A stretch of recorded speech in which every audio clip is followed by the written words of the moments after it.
What up, what up, what up, everybody? We're live here. Another crazy tournament, you know what it be. What's up, We're G? live.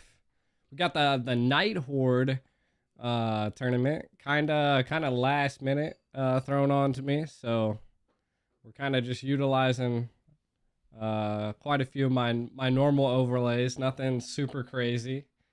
But what's up, chat?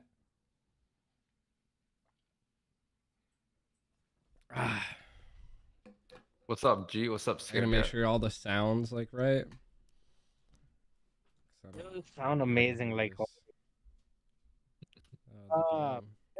Permission, then pull the full chrono from caster desk. He does not have the permission to join. My arrow flies towards hope. Got him. Oh, I know why.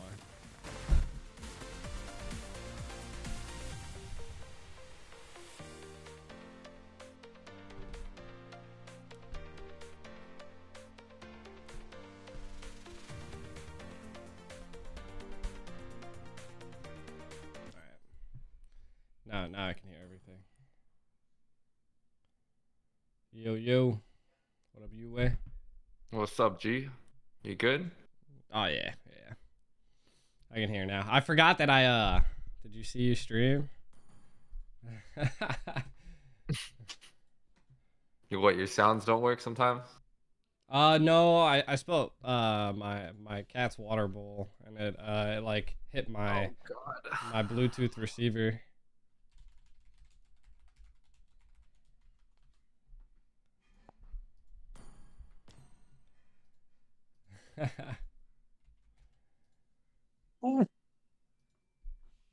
Honestly, I just love the community here, man. They're just so very attached and active. Oh, dude, Because even towards caster, they're like. What am I? You're just way too nice, my friend. What happened? You're way too nice. I mean, the people these here. guys are fucking trolls. I mean, at least they're active. That's the thing. Even if they're trolls, but they're at least active. Nah, they're all trolls. At least they talk, they say. If they like something, they say. If they don't like something, they say. That's something I really love and admire about the people. Might be a United States don't have manners type of thing. Who's the guy talking? I can't read his name. Scared yet? Can you see my name? Yeah. He's on like streamer mode. Like all I see is an S. You're on streamer mode. I believe you have to add them as friends. I don't know. There's nothing you can do about it right now. There's nothing you can do about it right now. That's weird. I was like, I can't read this guy's name. I don't know who he is. It's the same thing as me. Why does your accent sound familiar to someone? Let me guess. Where have I heard it? Me? Yeah, it sounds like PewDiePie's accent. A little bit, at least. PewDiePie, because they're Really? white. A little They're bit. both At white. least. Not exactly that, but more like you both speak from the same part of your throat or your vocal cord. Probably. I don't know how to frame it in a better way. Hey, that's all right. I think that was a good way. long lost brother. Oh shit. What's up, Rem? What you doing here? You killing it today? Inferno always has the coins, chat. What do you mean? What am I doing here? I was hired. Excuse me? Oh no, no. I mean, you're gonna take over because I mean. Hello, How's guys. Are we gonna be on camera or no? I mean, Stella! Is that a worm? Hello. Wait, we're not on camera? I don't know. I'm asking. I mean, we don't have Mr. Wheezy setting it up, so I'm guessing not. Hello, this is like pretty last minute for me, so best of three. Best of three is what these are. What's up? 2 games best of 3s, right? I just set up my Mount Everest so that I could be on camera. I mean, I don't mind if I'm not, but I would just have to remove the entire Everest. You guys, G, what the game? No, we're good. I think is everybody just streaming their own platform or what's up? I'm not streaming. I'm just Not backing stream? on you. Can you share it on shit. Discord, Oh, Jay? I sense chaos. I sense chaos. I sense chaos. What's going on, guys? Oh, it's What's always up? chaos. Hello, G. Hello, G. How you doing? Yo, yo. Yo, Nice yo. to meet you. Hi. How you doing, you? How you doing, Ren? Pretty good. What's up? Hey, I'm great. Flourishing. I don't know. I sense chaos as soon as I walk. As soon as they come in. Trying to like get everybody equalized. Who's a Who's bully? casting this one? I don't know. I don't I was know. just thrown in here. I'm here. Yeah, they caught you last minute. I was like, yo, I had to cook dinner, eat, wake up, like fix my hair, like all in the all in the last like hour. Because I got a cash for this Russian tournament at like 5 in the morning, so I was like, oh shit. Oh, damn. So I wanted to sleep Just a in. moment. Where's that at though? Like, at what stage is that tournament right now? I think it's I'll be in the semifinals if I'm not mistaken. Is what I'm casting. Oh, okay, cool. Yeah, and then the finals are on what, Sunday? It seems like it's a pretty quick tournament. I don't know. It's like a weekend thing or like a week? That's what it seemed Something like, like just a weekend. Oh, that's dope then.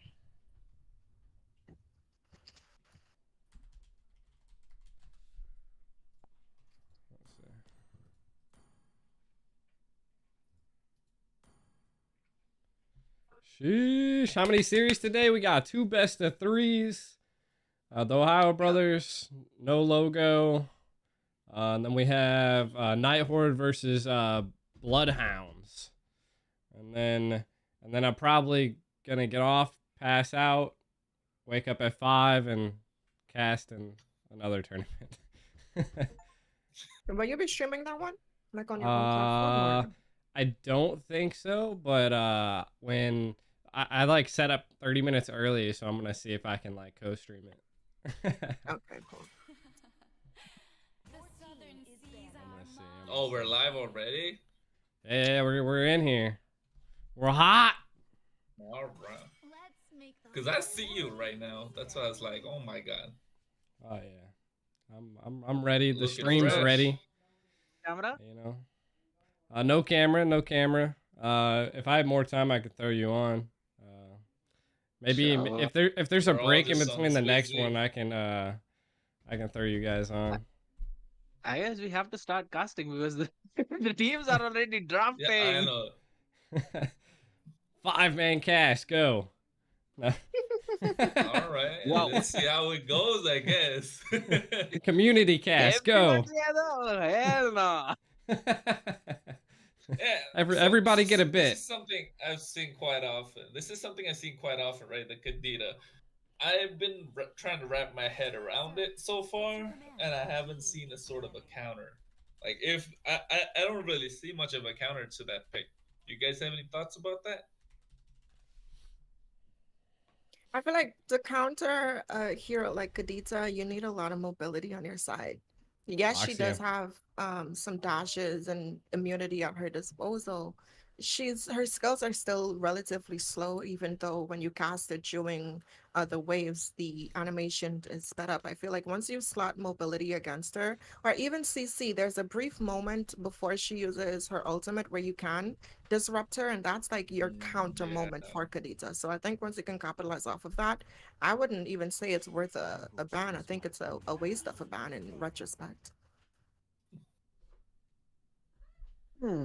I don't exactly think that it's a waste of a ban, but I feel like maybe they just want to pick either an Eve, maybe a Farsa, or even a Novaria. And just because, they are stationary whenever they use their ultimates, so Kadita does get the time to actually target them. And by the way, guys, the match is between the team Ohio Brothers up against team No Logo. So do not forget that Ohio Brothers on the blue side, No Logo on the right side, and we are all forecasters here right now. We don't know what we are doing, but we really hope that you enjoy it. It's definitely wild, but hey, it is what it is. Like what I was kind of going on what I've kind of seen in some of the MPLs and stuff is that Boxy has actually been a a really big hero that has come back because of all of the supports that have really shown that they're showing out in the current pro tournaments. Pro players able to use them. We thought a troll comp against BTK, and it actually played out. So sustainability is a tough thing to deal with in the current meta. Yeah, speaking of sustainability, they banned out the Uranus, which Milo is really used to playing at the moment. So that was a really good ban. And first pick being Kaja. No, I like it, especially since the Joy is still on the board. It gives them a lot of pick-off potential just by slotting that in alone, so they have some pressure. But I love the response. That Eve is just gonna make it a little bit harder for this Kaja to really get those Flicker Divine Judgments. And the moment he uses some of his utility, she's gonna stack hers on top of him and potentially the rest of his team. So I do like the responses coming in for the side of No Logo there. Agreed. And since you've already picked up an Eve, so it does seem that they would probably look to ban out the Farsa in the second banning phase, maybe a Farsa and a Novaria, if the Ohio brothers do not pick up a mage in the first drafting phase, because you definitely would never want an Eve to face off against some other mage who basically got the same range, maybe even a higher range than your own. Plus, there's also the threat of a link coming in from Ohio brothers. You may never know when they would just pull it out of their books and just throw that Tempest of Blaze right around you, and the link would just easily dash around whenever you'd be in the real world manipulation. So maybe the second drafting phase is going to be pretty important for their side, but there are a ton of assassin open up, and we do know that the Ohio brothers do like to play some unique kind of compositions. That's what I would like to say. Most definitely. Hey, And Yue. what happened to Yue? Sorry to. Yeah, I was about to say, is Yue there? I don't know. He disappeared. Oh no, he went away. Never mind. Gee, I wanted to ask you, since you've been casting the NABA tournament, and you saw Ohio Brothers was BTK, and they won that game. So what do you think about having them pick up assassins right now? I mean, assassins right now I think are good, but sometimes into the sustainability, the late game viability is just not there. So I mean, right now, it probably, I mean, best player might pick out an assassin. I mean, the Hellkurt's banned. We've seen him pick up Hellkurt. Ling's still open. Fanny's banned. So, I mean, there's only 2 technical assassins banned at this point. I mean, I haven't seen too many Martises get pulled out by him. So, I'm thinking he probably is going to go assassin, but they also have a really squishy lineup that we're dealing with here. The Kaja, the Farja, the Claude, that normally the last 2 picks are probably going to have to go tanky here because all 3 of those really need a solid front line. Kaja, not too much, but Kaja needs that escapability. So we'll see. The Yu Zhong from the enemy team, I like it, but again, it has to be played very specifically in order for it to actually make a difference in a game. I think it will, especially Hoon there locking in that Farsa into a Yuzhong is kind of a bold statement to make, because usually that is a direct response to the Feathered Airstrike. When it goes down, you get the Black Dragon immediately after to either cancel her out or just insert that fear to make her stop using the ultimate regardless. So I do think he's really confident in his positioning skills, which is going to be key if they want to exceed in these team fights, because as of right now, I do think Team No Logo, they do have a little bit more of a counterplay in their side to the draft coming in from the Ohio brothers. Right now, they have the knockups for the Blazing Duet with the Yuzhong, also the Petrify, and he also counters the Farsa. So I do think right now, Ohio brothers need some more outplay potential in their composition for the second half of the draft. It is possible. It is highly possible. And since you're talking about the outplay, we do know that there's still the link available. And with the Kaja in your composition, along with the Farsa and the Claude, you would need some kind of hero in your EXP lane that can actually open up that backline for your Claude to actually dive in. And having a jungler, which might have the same capabilities, might actually be even a better choice. Not that long, though. And I don't think they're actually going to take this along. That is true, but I don't think so they're actually going to go for the Zilong, since you would not want to face your arch enemy. And then you also have the real world manipulation with the Eve. But there's one thing that I wanted to point out, that yes, there is an outplay potential coming in from the no logo, but the Ohio brothers still do have that cloud, and I really love that pick, especially early on, since you would be able to just jump or BMI in towards that backline in that real world manipulation, and he would be forced to cancel it out after the first two core items. And yes, as long as Leslie would be able to knock you back, your Blazing Duet would be cancelled out, but you can actually just keep that perfect distance in and dodge that dash so that you would be able to deal the damage to Leslie as well. But I know that if Weezy was here, he would have just brought up his Leslie stuffed toy. But what are your opinions on this draft, guys?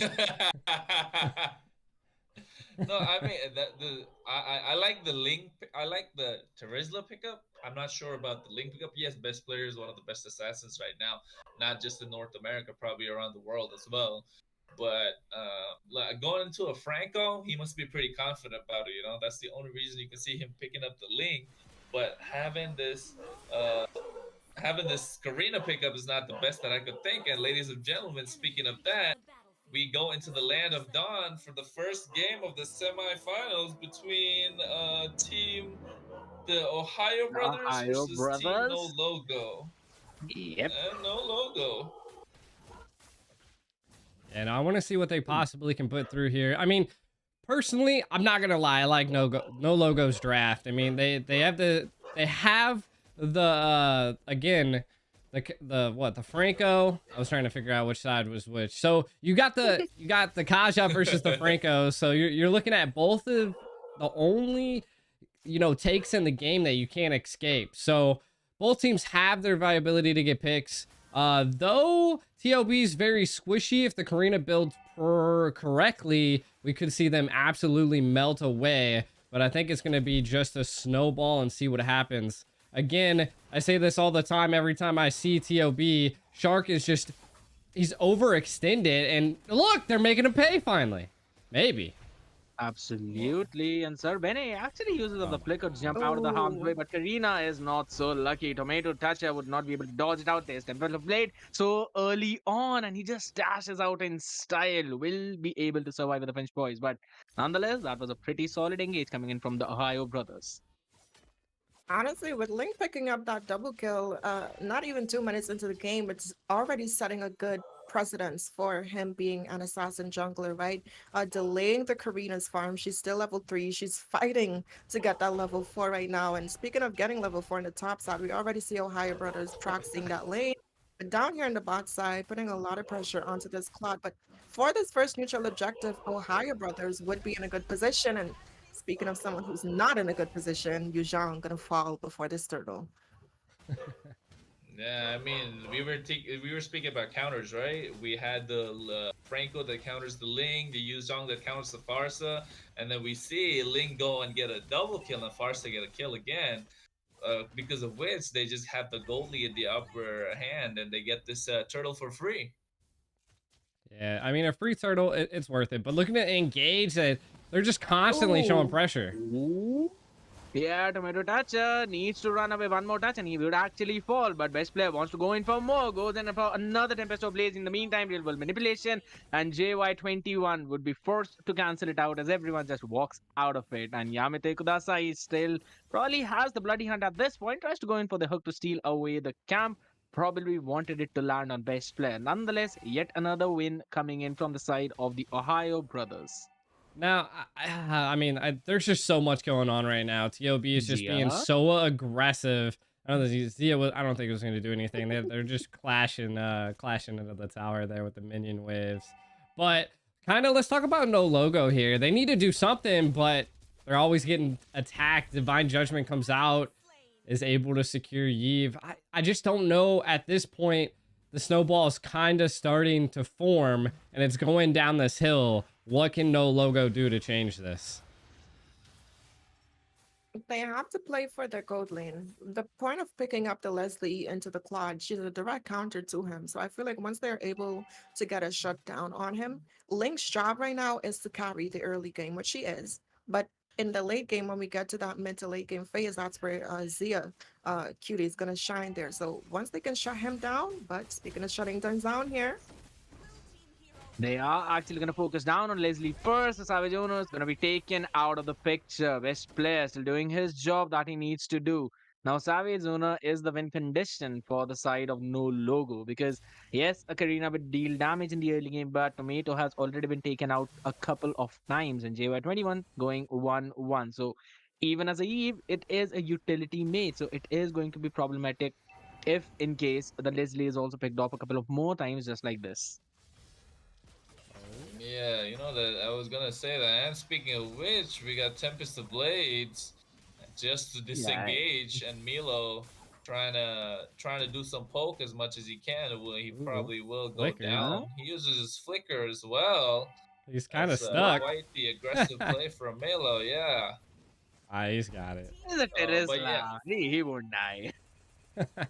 No, I was trying to say that, you know, Savage's owner, the Leslie, is right now the win condition. However, you do want Craxy to scale up on the Yuzong too, because you can't have a Yuzong without him being able to dive the backline and have no damage on Salamanca's Hoon and Zia QT, and he could probably possibly do some damage to best player as well. So that would be a really good way to have them start, initiate, and engage coming from their side, rather than wait to initiate. So at this point, all you can say is their team should, each and every person, while it's the mid game, this is where each and every hero character actually has a power spike. Speaking of power spike, yes, the Tempest of Blades coming in along with the railway manipulation. Bloody Hunt comes on perfect time and does the shutdown that he needed. Savage owner with the first pick off. However, that's going to be Karina taken out. So Tomato not having a good day on that Karina. And that's going to be a good hook on Salamanca. Got down to such a low HP. There comes in the Blazing Druid into the backline along with the Divine Judgment on Savage owner with dashing, trying to survive. But that's for so long that he would be able to do so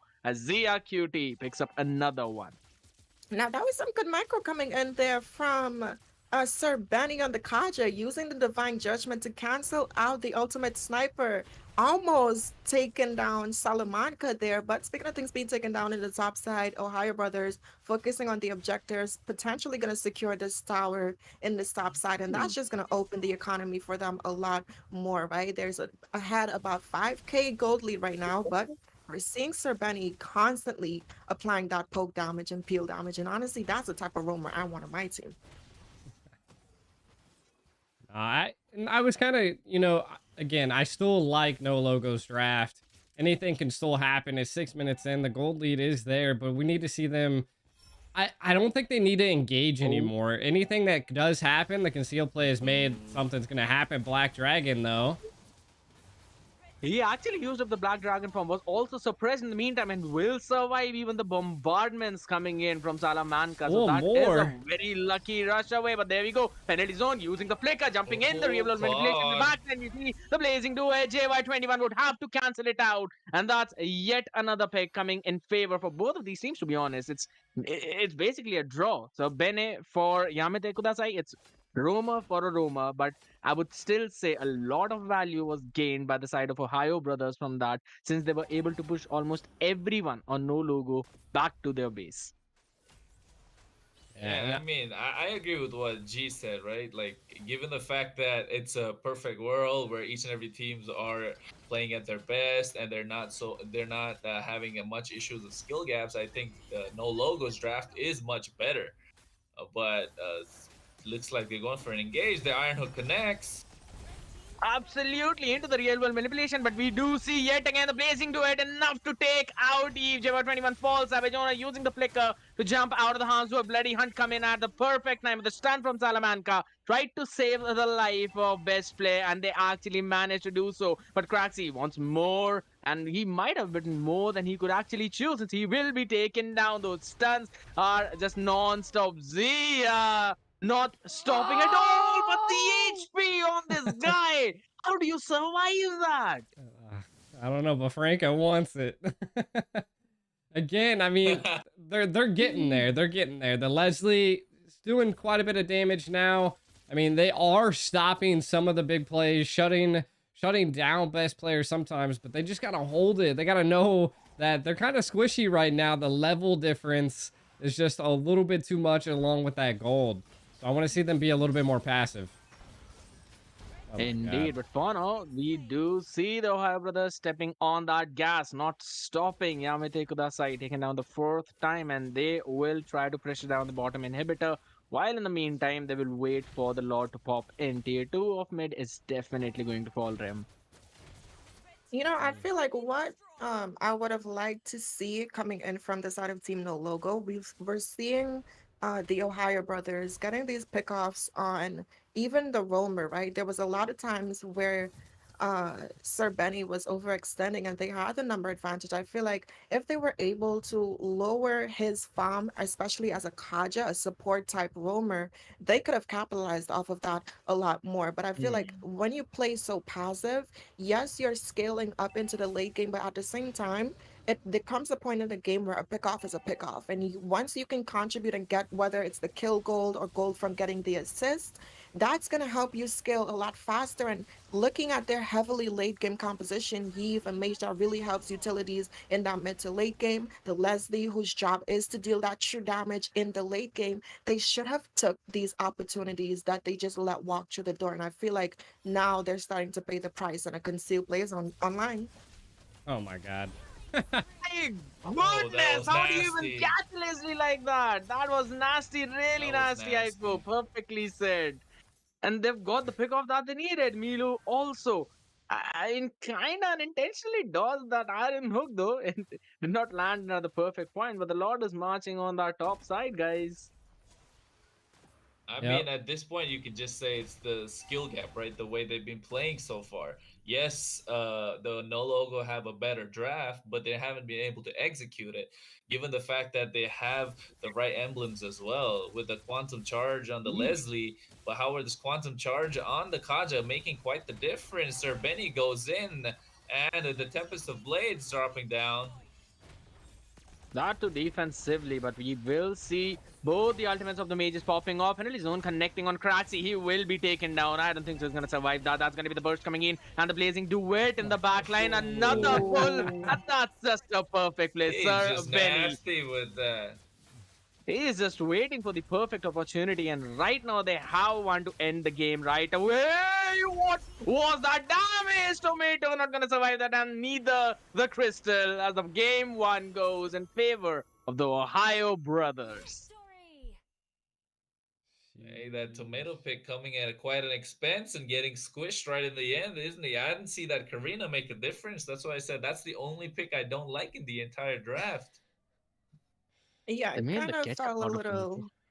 a little short because when you're going up against heavily skilled casters, there's really not much that she can do, right? You're going up against a far fighter airstrike. The fighter is primarily a skill based, and yes, you can counter the Claude, but you got shut down in the early game because of the constant pressure up against a roamer like the Kaja. And there's not really much that Karina can do in terms of escapability. Yes, she is an assassin, but she's kind of like a melee, a fighter assassin, if you may, right? She doesn't really have as much mobility as her counterparts, and that really showed in best players rotations during this game. So I'm looking to see a little bit more answers in the drafts coming in from the side of Team No Logo in the next game of the series. Uh-oh. We're missing someone. Hey, that gives us time to talk about the emblem setups, right? That they had. I was really surprised, and it's not really a surprise. It just gives us more information that all the people these days that play the Kaja, all the players, all the pro players that play the Kaja at this moment, all are running the Quantum Charge. And that actually showed while those pickoffs with the Leslie, where we saw that nasty one where Leslie actually flickered at the same time Kaja did as well. So as soon as he had he used the divine judgment, that massive of the quantum charge gave him that extra movement speed of 40 to 60%, which helped him or enabled him to actually drag the Leslie out really far off. So that gave them a little bit of the advantage. Not much, it's just of those individual frames, or the iframes that they call it, that makes quite a bit of a difference when it comes to stuff like that. Same thing with the Eve. Usually you see the Eve rocking the impure raid, so it gives us the mana regen, also a little bit of the burn and damage, but running the lethal ignition on the Eve doesn't really make sense because it does not add up with the ultimate or the damage that goes in with the void crystal. So that is something that they can look at too. And those are just some observations that I had to make in that game for those particular emblem setups. Yes, we didn't have time to take a look at the itemizations, but looking at the itemizations during the end of the game, that's probably not much of a problem. But these small, minute changes that they could make to the emblem setup could make a big difference to them, not just in the what do you call it, in during the fights or during the big skirmishes that happen, but also during the small, it gives them a slight bit of advantage towards the early parts of the game where they fail to actually make a difference.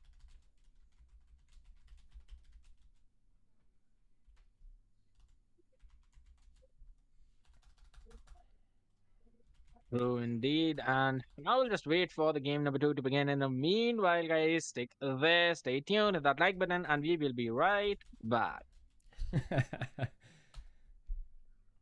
It's all good. I like. I hope you're muted. We'll be back when they get here. Let me know. All right. BRB. All right, chat. What's up, guys? What's up with these sour worms, Stella? Why are you dropping these in here? Why didn't I say nothing? Because I was too busy texting in the chat. I don't know what happened to the last person though.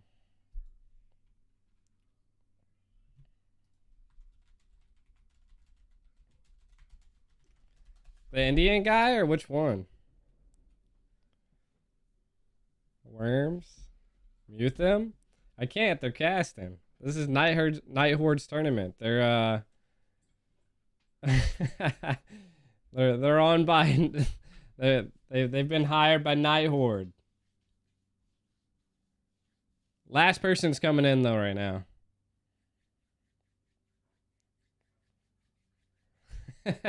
How hot it is in Cali. It's a heat stroke? Jesus Christ. Oh shit, I scratched myself too hard. This is the problem with being too white. Like, I had an itch on my shoulder.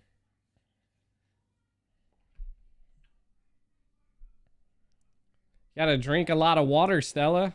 How hot is it in Cali right now? I don't think I have Cali on my weather report. It's only 79 in California. Is that Oh, that's California, Missouri. Oh, it's 106. Holy shit. What's it feel like out there? Feels like 103. Jesus Christ, don't step out. Don't step outside. It's like 70 degrees where I'm at right now. It's nice. It's nice. It's actually 80 degrees where I'm at right now. 79 definitely by the water. I'm melting. Run a tub of full water. When does the game start? The last player is loading in. I got like asked to do this like a little last minute, so I wasn't able to like really prep or do anything like that. So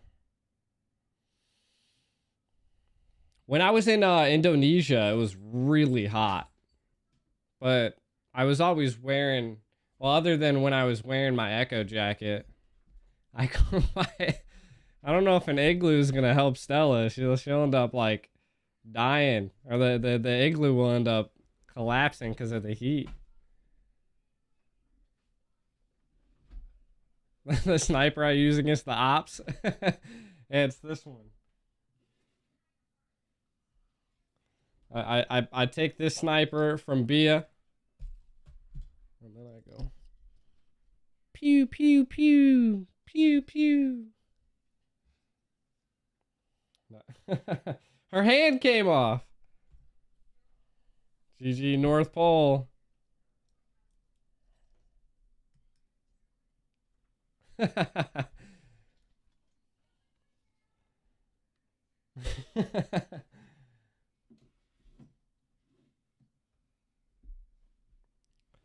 her back up in her stand. No, I'm joking. 7-Elevens. I just need thunder and then lightning, you know?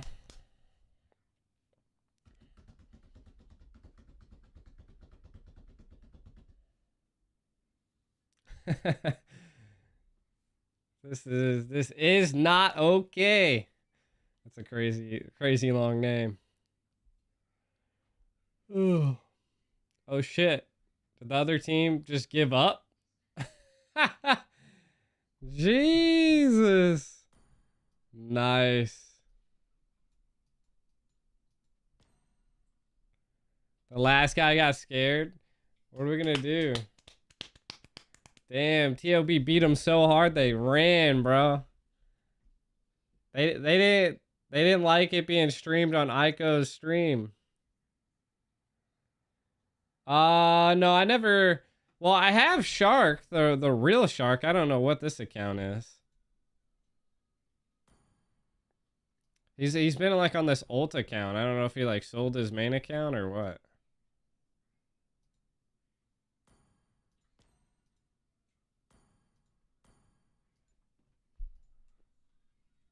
Where was I trying to go? I was trying to go here.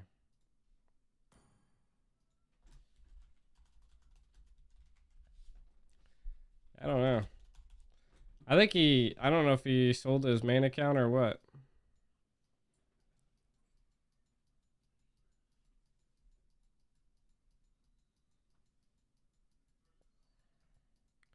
I've also had to delete people, so I don't know if I like accidentally deleted people.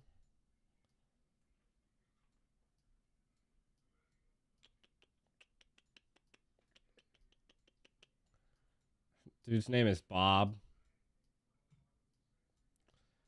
I could probably pull up his original ID and figure it out, but I'm not too worried about it.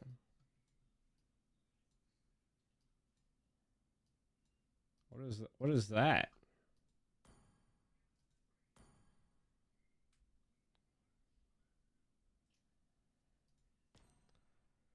Oh shit. What are these medals next to people's names now? Is that like the Starlight stuff? Well, looks like TOB officially won. I don't know what's going on with all of that other stuff. I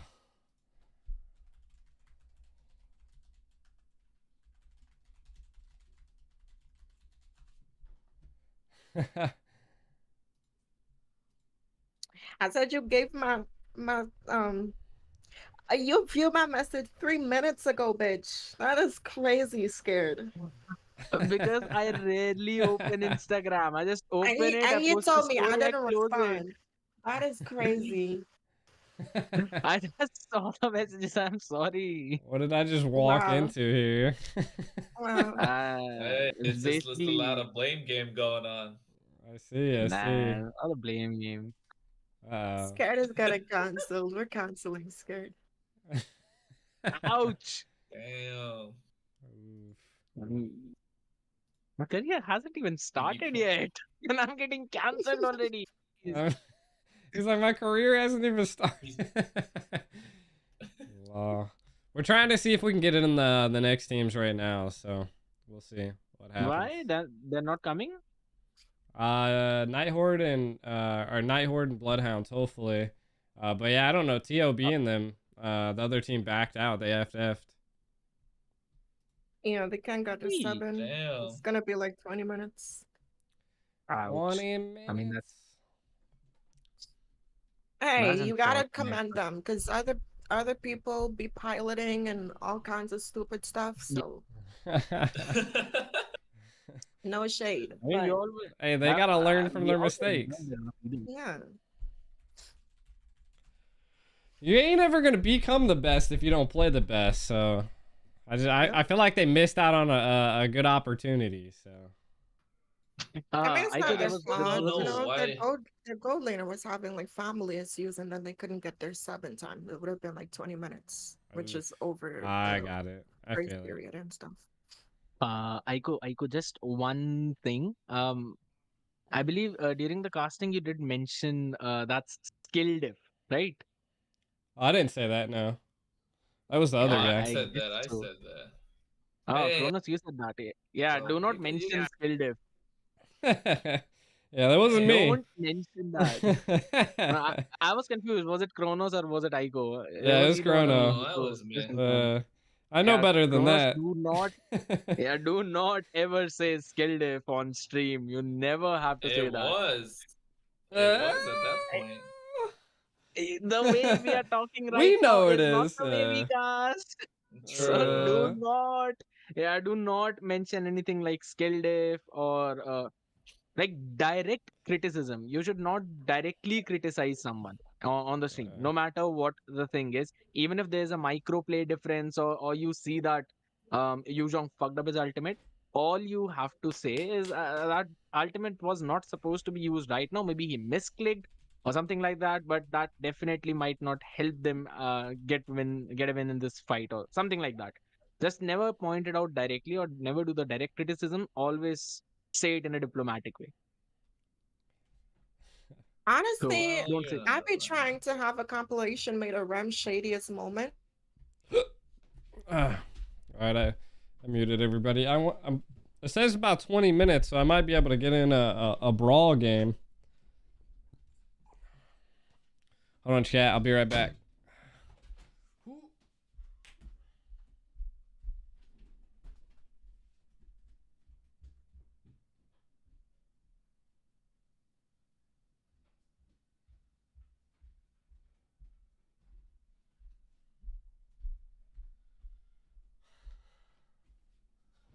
Oh! I had to make sure my pants were pulled up. I felt like my cheeks were out. Put me in, coach. Stella wants to get in.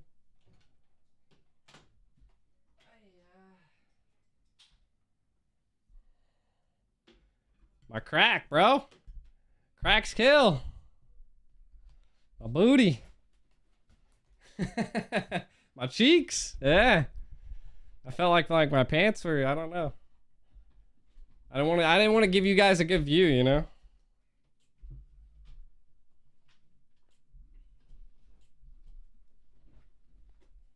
Alright, Mobile Legends.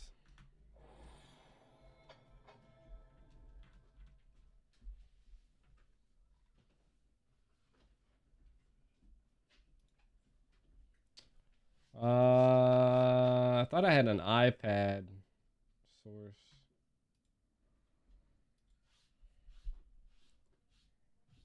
Lcast. Hold on, I'm loading up.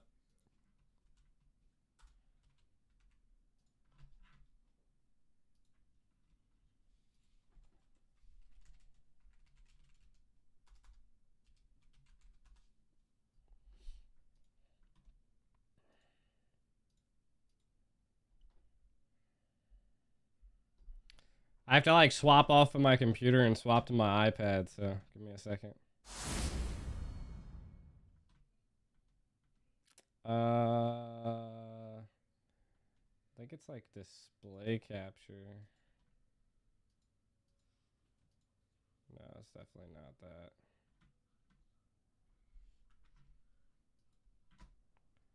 What am I? It's a window capture?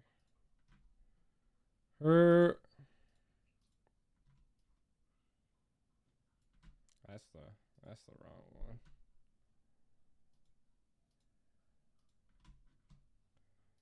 Yeah.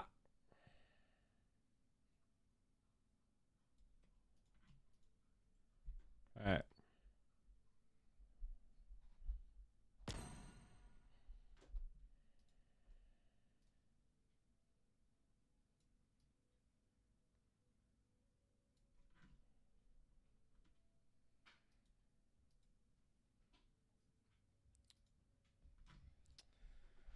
All right, we'll play like this. Kyrie's coming out of retirement. Did he just retire? I think Stella wanted to play, yeah.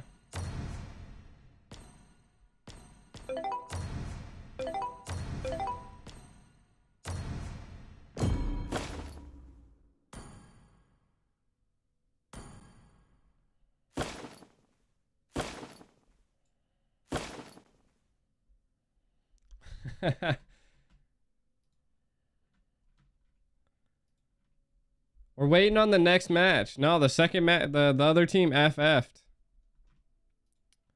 We're waiting on the Night Horde versus Bloodhounds. But it's gonna be like 20 minutes. TOB won. I haven't played in a minute though. GG's, TOB just wiping them up. Are you coming? I don't know about Night Horde though, Boca. Are they coming?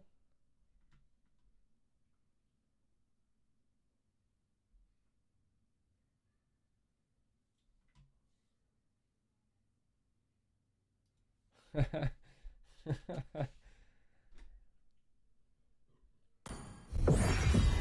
gonna play one brawl real fast and then get back into the lobby. Shit is so loud.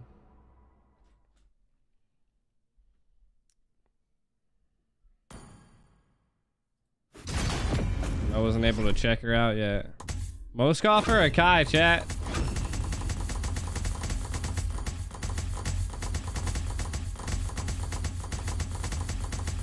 Got a lot of tanks. I got one trick Xavier. I feel like Quantum Charge is like the best build for him too.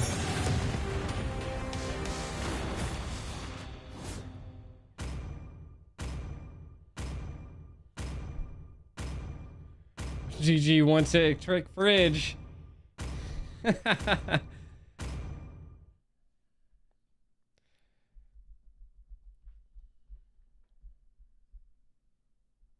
Sark Jr. and Lowly. Nomu.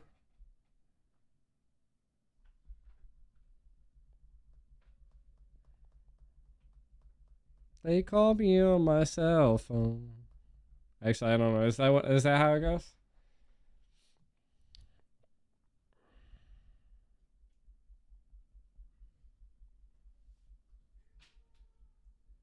They got Veil? Yikes.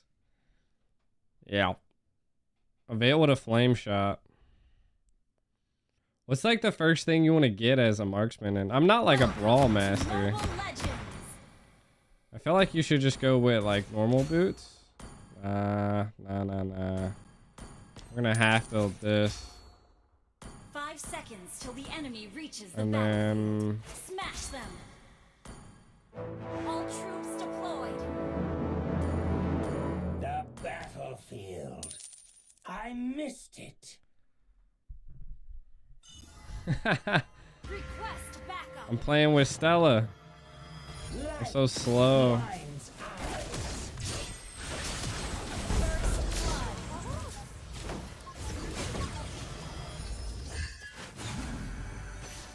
Give me that HP, baby.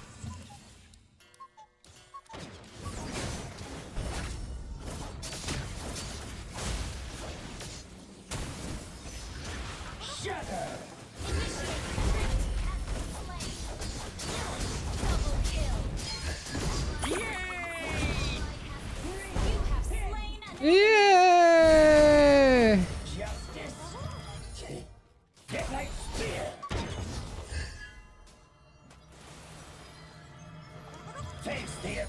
There's like no walls for Moskoff.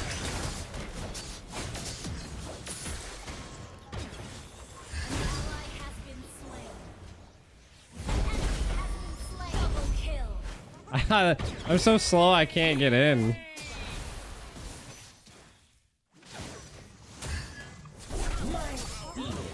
At the power.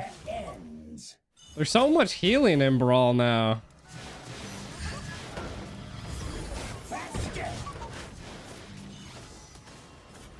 Ah.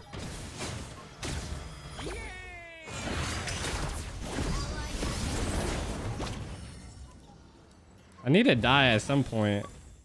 I got 1,200 gold, not so much. I can't ever hit any minions, bro.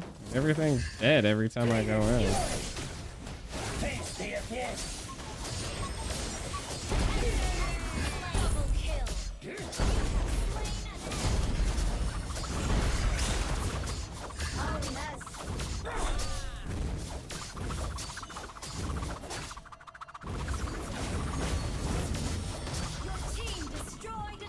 All right, I need to die here.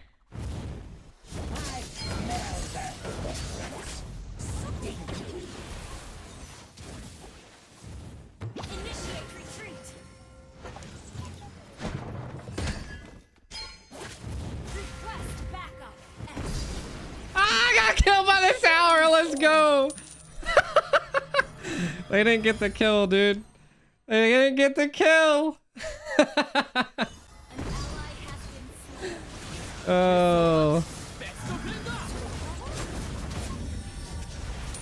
Resupply time ends. Get outplayed. Deadlight spear. I thought I killed someone with that.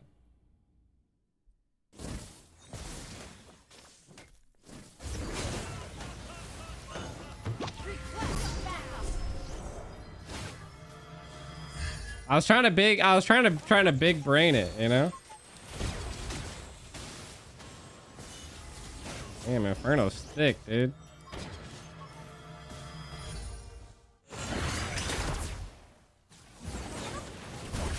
Not everyone gets what they deserve.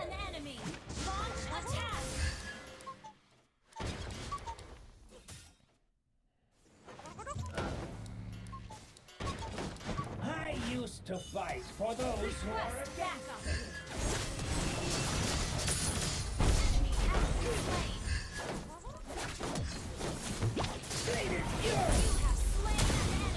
Only the dead don't know.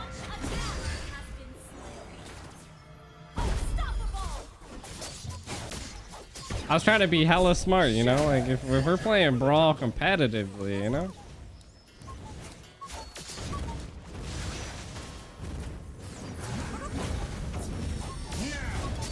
Meet your doom.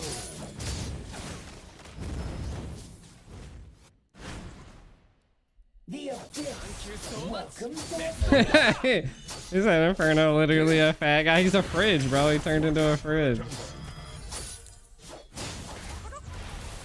Dude.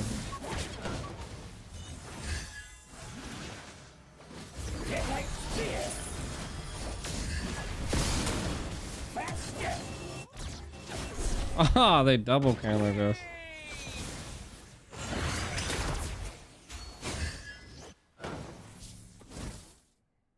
Should I die to this creep over here?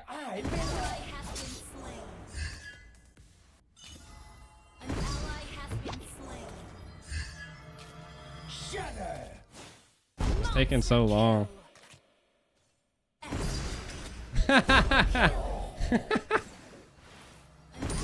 I need boots. I needed some fucking walking speed.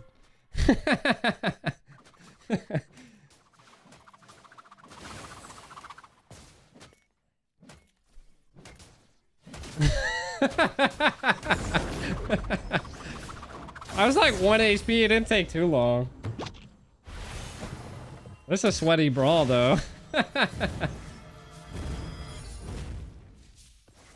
Resupply time ends.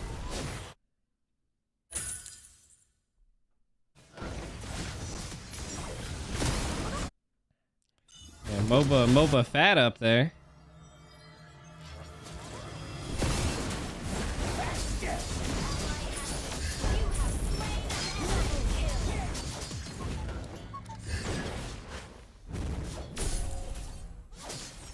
You're doomed.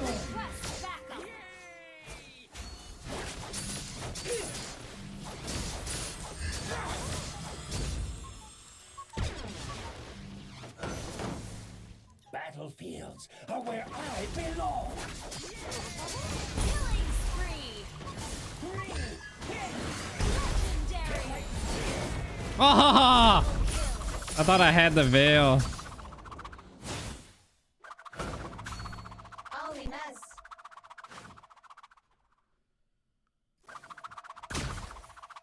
He will die.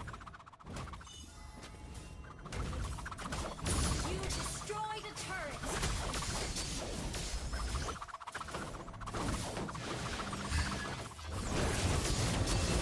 Mega kill. Launch attack.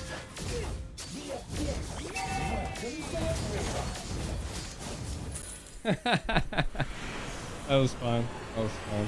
All right. You ready? Victory.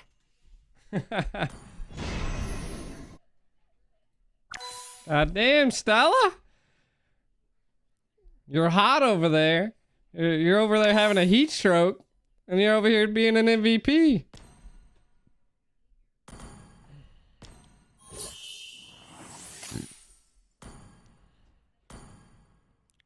Stella, if that's you, that person who took the photo has the worst camera. Those pixel qualities are bad. Didn't feed enough Reap. Who am I waiting on here?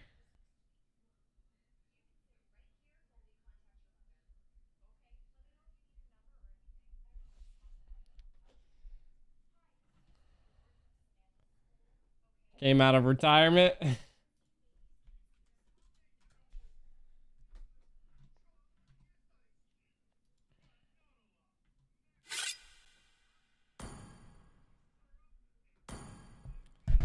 All right. Let me swap back over to my my internet. Get rid of that. Turn that back on. Oh, that one's not it. That one.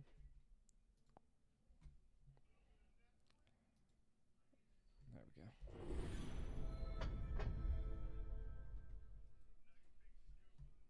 What was the term for that?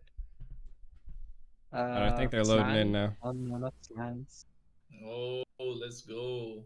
Finally, Mike, somebody came out of the questions brawl for the- after getting executed twice. Jeez. The creeps. The creeps. Yeah. Well, I killed myself to the enemy's base. and then I got killed by a creep. Better the creep get the kill than me. Jeez. Rem, you wanna cast this match with Kronos? Sure, I don't mind. Right. Sure. Hey, you know what I think Kyrie's copying your hairstyle. Kyrie? He just don't got the fade though. Yeah.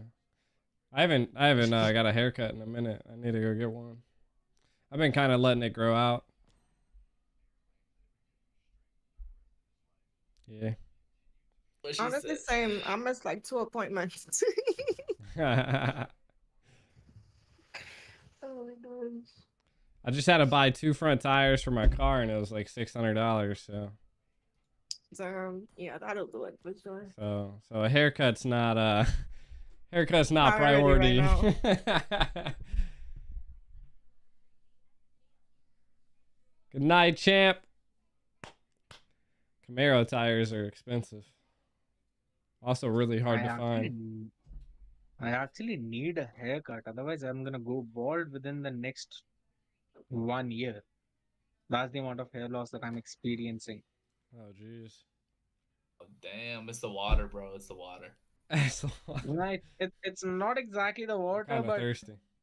still, I don't know what it is, man. I've tried everything, like every single thing. No, it's the water, bro. I'm telling you, ever since I came back, I've been getting hair loss and like dandruff for some fucking reason because of all the pollution, probably. But like, god damn, look at us talking about our hair. I've been living here. I never had that kind of hair loss before, but it's basically recent. I don't know, 2 years, maybe 3 years, but I've been here since the entire time. So water should not be the problem in this case. It's probably the stress that I'm taking, maybe. Damn, man, stressed out. Listen, hit the weights, bro. Relieve your stress. Relieve your stress to the weights, man. Hit the gym. I would if Trust I me. was unblocked, but either ways, gym would also work. Man, I don't know what's with the people in the gym. All right, look, I like the gym. I like the idea of going to the gym, but I don't like going there and lifting weights for no reason. Like, I don't find the happiness in lifting weights. I like to do a lot of exercise, but I don't know. I don't do weights, bro. I just don't find it fun. I don't I'm find it more fun into either. outdoor workout than the gym. All right, teams are It's ready. it's all about the pain, you know. If you feel pain, you know there's growth. Hell no, bro. Hell no, bro. Yeah, no, I'm joking. I got my own home gym, so I just fucking That's nice. See, so it's easy for you. I just walk downstairs. So let me tell you a difference between American gyms and Indian gyms, right? Nobody's ever gonna tell you this. So in the American gyms, everybody got their own headphones, they got their music. The gym got its own music, and it's quite motivational, right? You get all this. It might not be the best music you've heard, but for someone who's not wearing headphones and going to the gym, yeah, it's all right. It's decent. It's not. G, It's not something could like. you, sorry for interrupting. Could you ask them heads or tails in chat so I can see who gets first pick and second pick? But yeah, I was saying, right? It's not like it's bad. At least it's not like it's Taylor Swift in the background. But here in India, you go into the gym, and then you got these big ass dudes, right? Big ass, really big, buff dudes who probably bench like 100, 135 pounds or 200, 250 Oh, we are just Bloodhounds respect first. and people. like, Okay. I'm ready. and then they go in and then they start pumping to Taylor Swift all of a sudden, and you're just like, oh my god. But yeah, speaking of, we have the game, the series 2 for the day, ladies and gentlemen. It's Bloodhounds versus Team Night Horde. Bloodhounds on the blue side and Nighthounds on the red side. And looking at the names going on, I think Night Horde probably want to give the Uranus away so they can wreck the Uranus in the term Uranus is wrecked. So not really sure. Boca is someone we know of, and what do you got to say about Boca? Anybody? I mean, I haven't seen him lately on the scene. He has been, but probably just missing. I'm just missing out. If you could tell some of his hero picks, that would be fun to note. Sir, what's your He definitely is comfortable on the Kadita, the Novaria, very comfortable on the Novaria pick. It's actually usually one of their prio picks. And they do have first pick, so if Nightheart doesn't ban it out, I'm pretty sure that's gonna be the first thing that they do pick up. But also there is still counters for that. But in terms of comfortability, they definitely like playing around on Novaria pick. Definitely don't like the Uranus. All right, you can see that being taken out right away. They got the Fanny going out, so like you said, Boca likes to play the Novaria, Kadita, Farsa, Eve. I mean, taking out the Fanny just makes sense so that he doesn't really get taken out even before the game begins. And speaking of, I believe Night Horde have been doing really well in this tournament so far. I mean, I've casted a couple games of theirs, and I've said it before, I'll say it again, they're not here to play. They're not here to have fun. They're not here just to sponsor this tournament. They're here to win. So this tournament, that's the Night Horde X Mobile Sands tournament, sponsored by the House of Pisces, is something that they really want to win and not just give away to other people, especially that cash prize of $1,000 and 100,000 diamonds that's going out. That's not for free. They're making people work for it, maybe possibly take it for themselves. And here we can see Bloodhounds take out the Eve and a couple of the high ground mages. Maybe they want to take away the Farsa as well.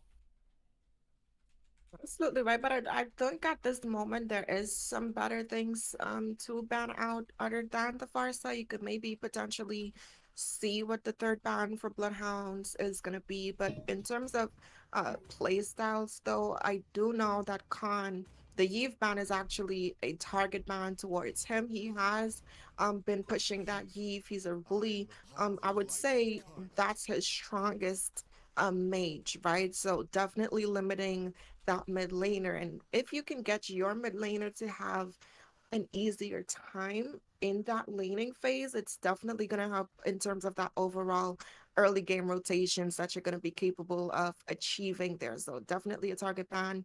The Kaja being banned out though, pretty solid ban. I think it's a very safe pick. He's very strong. We saw how well it was executed in the previous game when TOB pulled it out. And something that's unfortunately not going to be able to be pulled out this game is that Valentina pick. So again, limiting Khan's mid lane pool there. Yeah, you're not wrong there. That's a nice way to look at it because knowing Valentina and Kong, Valentina is a mage. Each and every mid laner actually has got down the micros and the macros with it, especially given the fact that players in this tournament who are playing professionally or do know their way around each and every hero and each and every ultimate that's possible. So having the Valentina taken away limits not only Kong and the side of a Night Horde, but also opens up the draft for Bloodhounds. And having this last ban being the Beatrix is something that we can.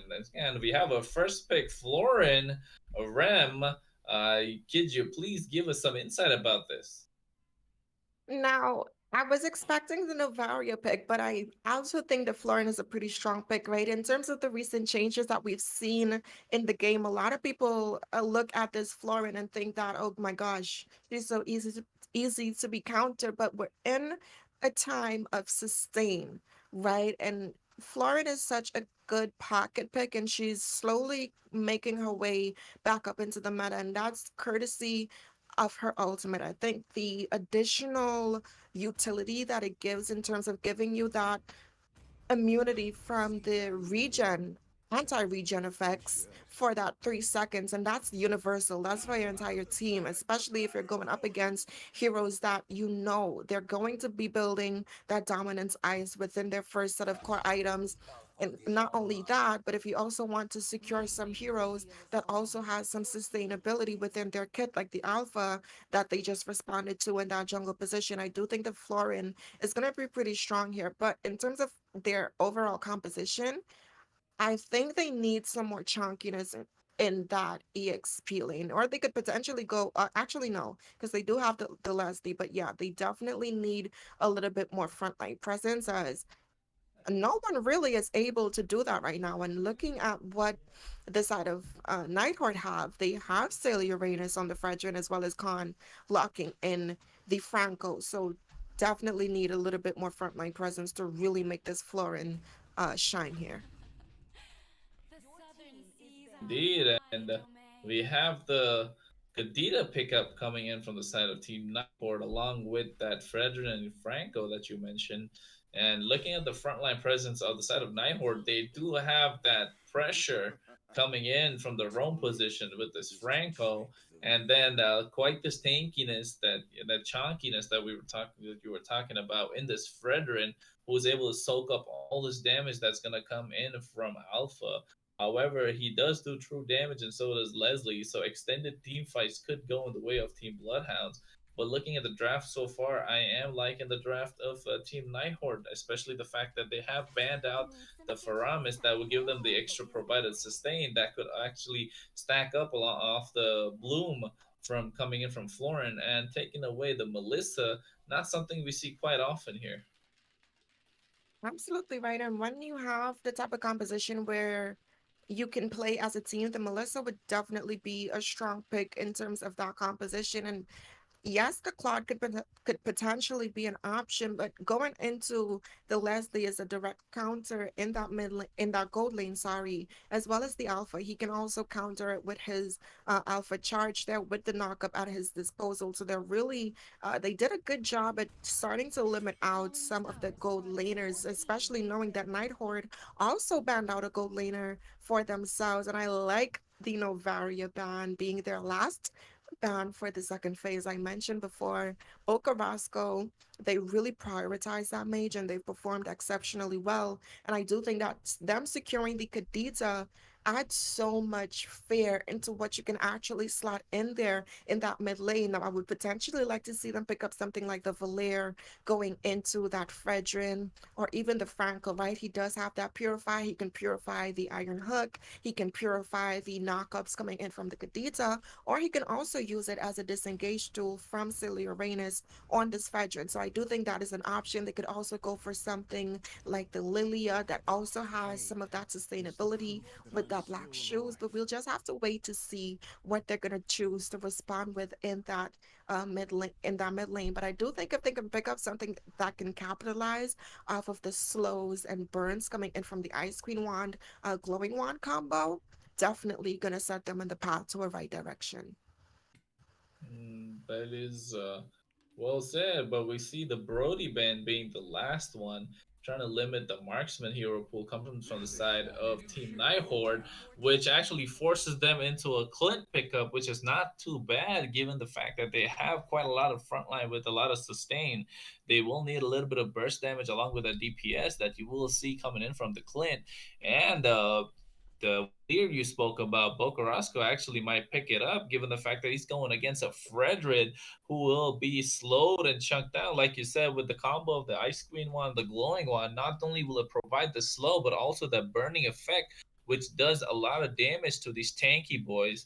And so that would be something that we would like to see. And yes, they lock in this Valir. Not only will it be able to deal a lot of the damage in the slow, but also cancel out the ultimates that come in, especially with the Bloody Hunt and the Appraiser's Wrath. And we see this Terisla being locked in by Templis, which will be their possible frontline presence coming in with a Dino here with the Alpha. So they have two frontliners. They have a heal support. They have DPS or burst rather that comes in from Kyoko with this Leslie and the true damage that she can provide. And Valir here just to give a lot of that slow and provide that distance that the team needs, especially in the form of Leslie, who needs all that protection that will come in. And here to answer that Valir pick could be this Lapu Lapu that Testito is picking up, especially given the fact that the bravest fighter does have the CC immunity to engage on towards the back line. So I'm liking the draft coming out from both the teams here. And what do you think about the final stages of the draft, Rim? I think it's pretty solid on both sides. For the side of Bloodhounds, though, there is a lot. Yes, they have some AoE at their disposal with Bokarosco on the Valir, as well as Sunplus with the penalty zone, Dino as well with the Alpha Charge. I do still think their primary damage dealers are relatively still single target, and that's potentially where they're going to fall short.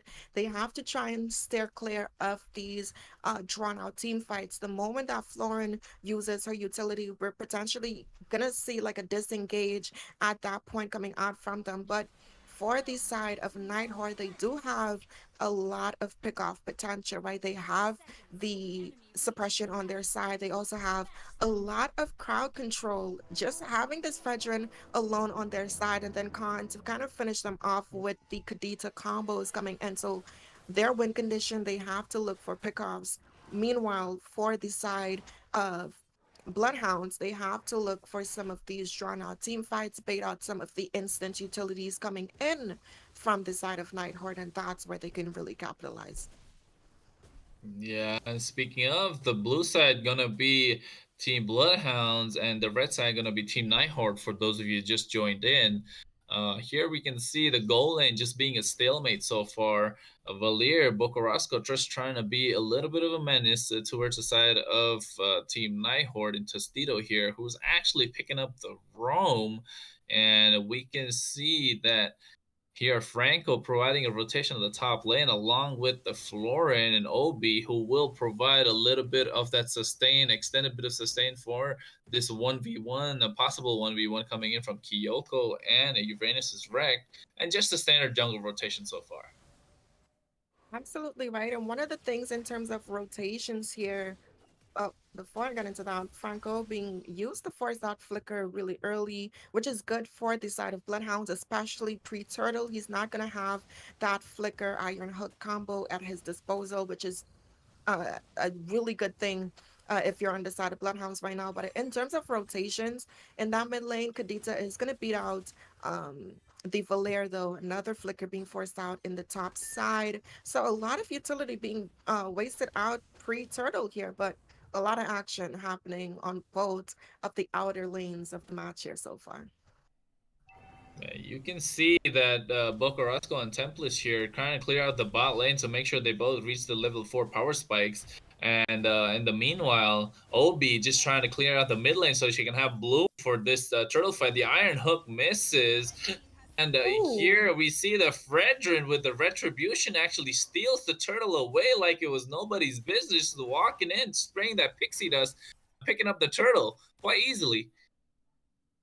Absolutely, a really good steal coming in from the side of Night Horde right now. Good sniper shot there to reveal the location of Clint, but gotta look at Franco. He has the Iron Hook right now, and we're seeing Clint's already being used as bait, kind of. But I like that Kyoko knows, okay, all of a sudden he's being aggressive. He does have his team here, so I'm gonna play backside of my tower, which is pretty smart. And I do like that the side of Night Horde, they're looking at putting a lot of pressure in this top side. Like I mentioned, they have a good pickoff composition. And if they can find these pickoffs here on the top side, that's going to be what they need to kind of help them get this this Clint on board. Oh, we see the Sprout coming out, and Kadita goes in. However, missed and forces the flicker off from Kyoko. That was quite the deadly play coming from Kong. However, the flicker there to save the day. The Searing Torrent coming out from Bokorosco to actually zone away to steal it to make sure he does not have an easier rotation. Keeps him at bay at top. The Bravest Fighter comes out on top of Templars, forces out the flicker. The taunt from Sailor Urena is missing. However, they go all in with the Retribution and the penalty zone being committed. However, still goes down. Templars doing the best he can to survive to no avail. And here we see a 4-man gang coming in the top lane. The Searing Torrent being used as well as Sprout from the Florin. And Alpha Charge going along with the Bloom. The Bloody Hunt comes out. Our Obi does get taken down. Why? That is the Rough Waves taken down coming from the side of Kong. And they could see a possible push come in. However, Clint here, another Alpha Charge on Kong.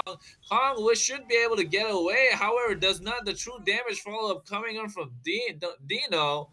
Actually taking down the Kadita. That was a nice engage coming in from the side of Team Bloodhounds, especially that they got the bad side of the trade on the bot side. Absolutely right, but another engage here. Yeah, we see the Bravest Fighter going in on the bot lane on towards Terizla, and the Templars just to zone him away from the turtle, and Sailor Uranus takes another turtle for free, so that's a 2-for-0 trade that comes in the terms of neutral objectives. And at this point, the goal lead is not as much, but could be extending as we see a little bit of a skirmish happening in the top lane. Absolutely right. And look at the utilities already being played there. I think Valier, he did pick up that Ice Queen wand. And the moment that he secures that, much like the Yves, someone who's really good at applying those utilities onto the enemies there is really going to help Dino potentially land some of these alpha charges. And we've seen how fast it comes off of the cooldown, right? Now, what I want to see from Khan, he did mess up some of those petrified combos again. So he has to be a little bit more patient and be a little bit less reactive and be a little bit more responsive, because that's what you really want to do on this Kadita pick here. But Tasted, he's really looking to find a Bloody Hunt there so they could potentially get a pick off. But nothing's going to happen if we look at the gold lead right now. Even though Bloodhounds lost out on the first 2 neutral objectives at the game, they're doing such a good job at keeping this match toe-to-toe right now. Yeah, you're not wrong there. Team Bloodhounds actually going toe-to-toe. The side of Anna forces out a flicker from Bokorosco. The Rough Waves just to disengage. Once again, Kong just not able to get all his combinations down perfectly. The grenade coming in from Uranus is wrecked. The Alpha Charge being used as well, along with Bloom. The suppression coming in from the Bloody Hunt takes down Kyoko. That's a 1-for-1 trade. Both the marksmen's going down. And to be honest, at this point, you could say it's to the favor of Team Night Horde, who have been applying the pressure all over the map. and it's forcing out these flickers and all these other spells. And you can see Bokarasco doing the best to actually keep Sailor Uranus away from Obi, who is just a healing support. And looking at it, then the fight for the third neutral objective goes up. Absolutely right, and it looks like Bloodhounds is gonna go and give that away. And I like that while they're giving up some of these neutral objectives, they're still getting their farm in, right? We're seeing in the EXP lane templates, they're cutting that lane so he can go ahead and beat Lapu Lapu off on the rotations. But speaking of rotations, Franco as well as Fredrin making their way down there. Forcing a flicker out from Templis, who actually gets away with his life, and the bravest fighter just to clear the bot lane. However, to no avail, as the bot turret does go down, and I don't play Fanny. We can see him on the Lapu Lapu getting forcing his flicker. And at this point, you can say it's a good trade for the side of Team Bloodhounds. They haven't got a single turtle so far, but however, they do get the first turret in the bot lane. The alpha charge going in. Uranus is wrecked, actually just. And the forcing out that big ultimate coming in from the side of Bokarasco just to disengage from the Iron Hook. And in the top lane, we see a solo kill with Kyoko going down.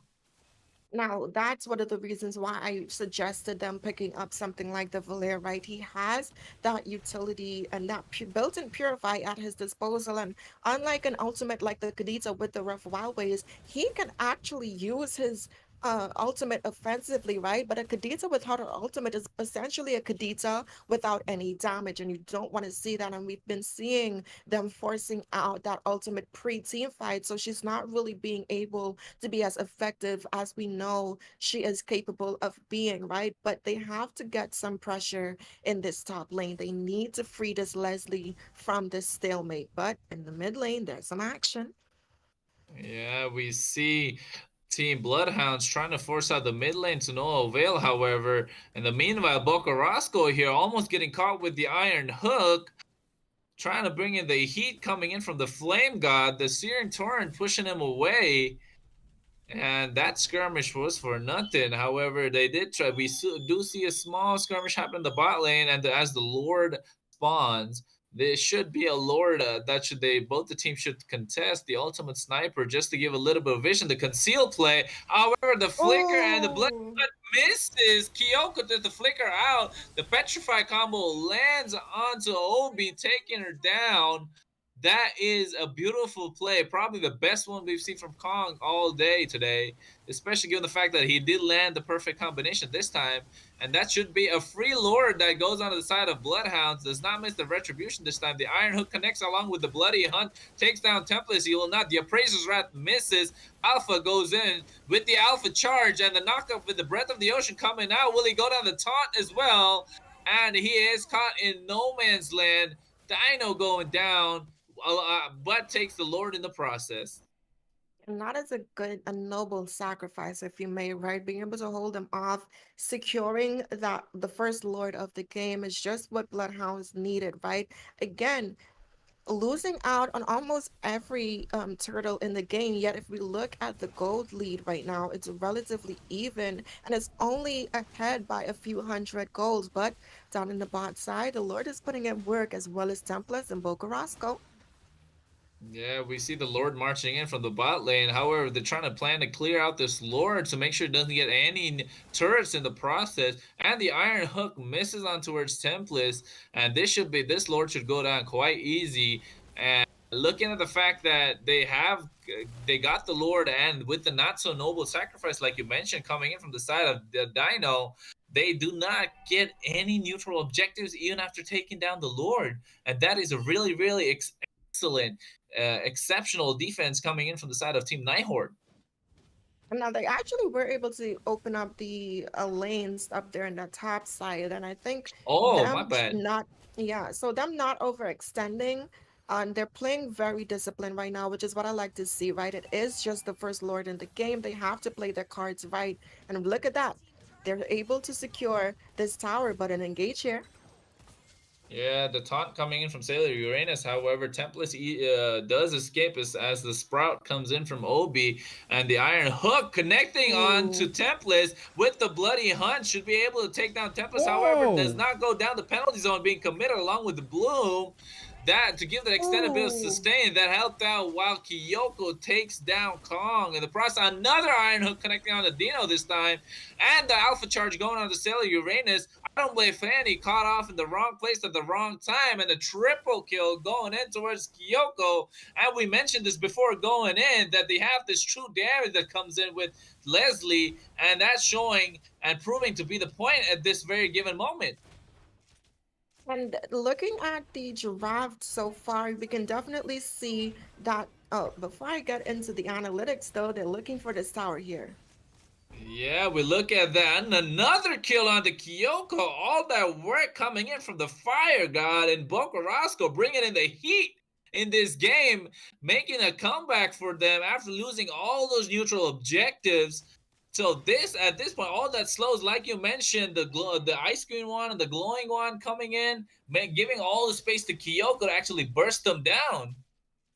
Absolutely, and they definitely drafted into making it easier for Leslie to land these sniper shots, right? They have the stuns coming in from Bokorosco. They have the neutralize coming in from Templars with the penalty zone. You have Alpha Charge, who can also get that job done in terms of adding stuns, as well as the slows when the true damage, additional true damage comes in, actually. And speaking of additional true damage, the endless battle there being picked up by the Leslie, and Obi also having some stuns at their disposal as well. So basically, once you're caught into that chain CC, Kyoko is just going to shoot you down, and that is what they are playing for. They gave up some of the early game neutral objectives, and it's okay. You can do that as long as your late game, which is Kyoko on this Leslie, had an easier time in that early game, and we're definitely seeing the successful and smooth transition from that early to now the mid to late game as the Lord marching down the top side and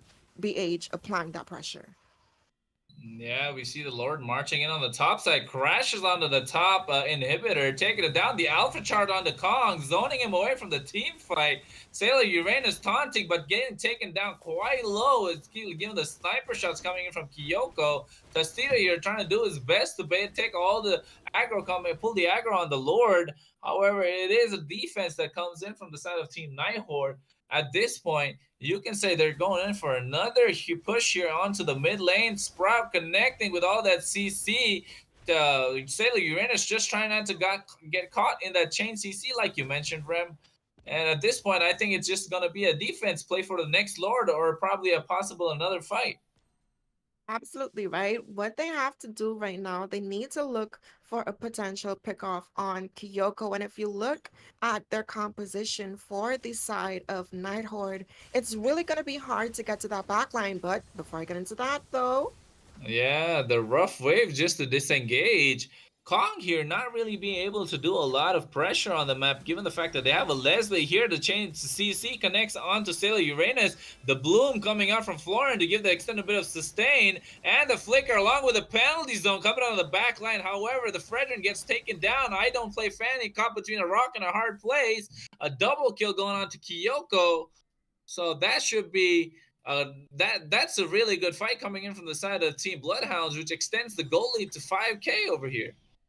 And they're trying to extend how much of the map they have open for their side as they're going for this bot tower here. Yeah, as you see them going for the tower, they do get that turret in the bot lane as well. Only one single inhibitor standing at this point. They should be an easy Lord if it goes to, unless a Team Night Horde actually decides to commit. And we can see Kyoko here being quite the problem. Nobody able to reach the back line.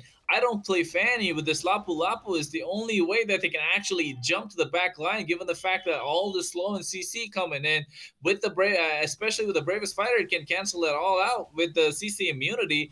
And as we see, they start this for the Lord.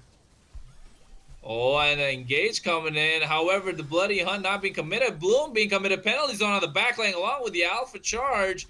And the Bloody Hunt committed. And Lapu Lapu goes down along with the Clint. So that's a 2-for-0 trade coming in from the side of Team Bloodhound. They get the Lord as well. The knock-up coming in Nice. from the Breath of the Ocean. The Alpha Charge being committed. Sailor Uranus goes down. That's a 4-for-0 trade. And at this point, they're looking for a 5-man wipeout. But they don't even have to do that. Instead of looking for the wipeout, they can get the wipeout as well as an ending here, Scared. Yeah, at this point, they are looking for the 5-man wipe-up, not giving any space, and a godlike coming in from Kyoko, who had this game set match for this first game. That was godlike gameplay indeed. Man, and Bloodhounds, right? Definitely playing into their composition. If you look at the draft that they decided to go for that game, locking in this Florin for that first pick, and then you slot in heroes that has their own sustainability as well as the utility-based composition at your disposal, it really sets you up on the grounds for success, right? If we look at what Horde decided to run, they have a pick-off composition, they have burst damage, and burst damage is not really going to work if you can see here, right? If we just look at some of the damage that's being taken from the side of Bloodhounds, they were able to out-sustain a bulk of the damage coming in from the side of Horde. So in the next draft, I hope they have a little bit more answers and have a little bit more of a balanced composition, right? I hardly even saw them really being able to get the openings, even in the early game con on the Kadita, not really being able to find some openings, and that's just because of the pressure of the draft coming in from the side of Bloodhound. So really good first game, and I'm hoping to see a better response from Hordes the second time around. Yeah, that was well said. So at this point, we should, like you said, for this next game, we want to see a better draft coming in from the side of Horde, especially given the fact that they looked like they were not on the same page in that previous game. Especially, they tried to do their best in the engages, however, they did not have enough dive to actually go onto this Leslie, who was just free hitting from the back, and Bo Carrasco doing his best to protect the Leslie as well. And that just gave him a lot of free space. You don't want to give Leslie, especially a marksman, any marksman for that fact, you don't want to give them any space. You want to be in their face the whole time, trying to not give them all, try not give them any space to make sure they can do that damage. So at this point, we should be looking for another draft. In the meanwhile, we should probably be taking a short break, and we will be back for the next game for this series. Well, maybe. We'll find out. It's like they're all ready. I don't know. We'll see when they start it. Yeah. The cat. That's a nice cat you got there, Aiko. Yeah, she doesn't like being held sometimes. She's stiff arming me. Stop stiff arming me. No cat likes its owner. Hey, no, that's wrong. Cats do love their owners, man. Don't be so rude. I just meant it as a meme, but okay. I'm just kidding. God damn. Match That's 2. good enough. We get onto the draft. You and Kronos, you could take it. All right. Speaking of the second game, we get into the draft. Once again, Team Horde Team Horde actually on the blue side this time, and Team Bloodhounds going on the red side.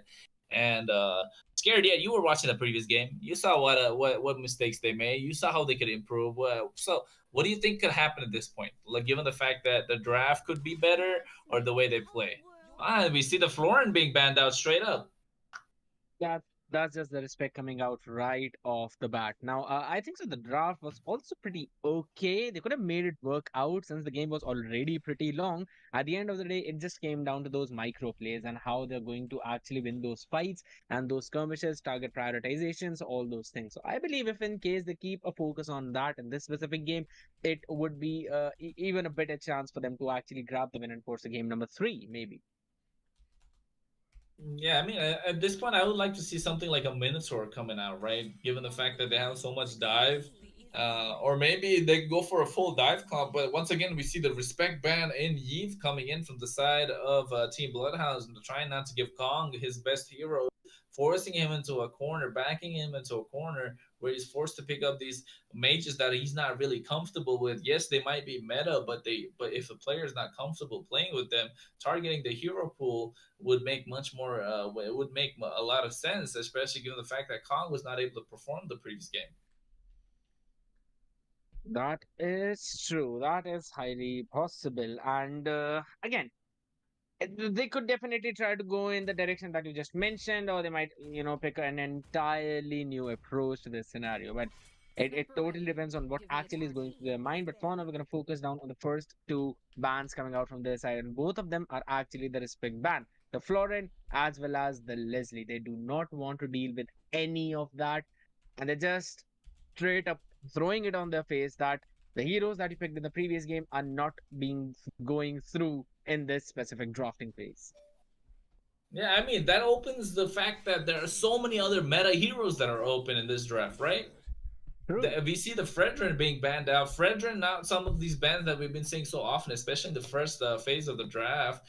Now we see picks like Kaja, Uranus, Joy, Arlot, all these picks being left wide open.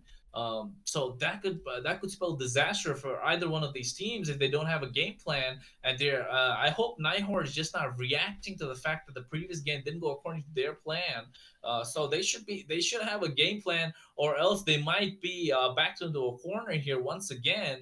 And I hope that's not the case. So we want to see an even playing field. We want to see each and every player here perform to the best of their abilities. And speaking of Uranus, they did ban it out. Definitely. And again, they're just not letting through any of those heroes that actually worked out in the previous game for Bloodhounds. So again, nonetheless, I am expecting them to probably going for some assassin this time. We've got the Fanny open. We also have the Hellcat open, even the Link. So they have a lot of options, especially for the jungle on the table. So I believe they would try to prioritize maybe the EXP lane first, since you've already mentioned that there's also Arlot, which is up for grabs. Now, Alpha is not going to find his way through this draft at this point, but we've basically got even the Farsa, Novaria, Valentina, every single thing that we are used to seeing being banned out is up for grabs. So they can literally go for anything, and it might work out for them. Yeah, I mean, at this point, I would like to see a Kaja being picked up, right? Because Kaja being left open, that suppression that comes out will prove quite a nuisance for the side of Bloodhounds and not give them any space to pick up any of these assassins coming in from the side of Dino or Dino. So at this point, they're just making sure they're taking their sweet time with their pick. And Kong, once again, going in for the Kadita, didn't really perform at his best the previous game. However, maybe we'll do better and prove us wrong. Definitely. And honestly, in the previous game, I really thought that the job of Kadita was basically to take the Florin out, because you know that the universal heal, the removal of anti-regen effects, that basically is team fight determining. So taking out the Florin in the starting phase should have been the key for victory, or maybe one of the keys for victory. But it did not work out that way. However, they're going to retain the Kadita pick, it's just as mentioned, and we are seeing the Claude as well as the Terisla being picked up right off the bat. I really think this could be a perfect time to pick up the Beatrix.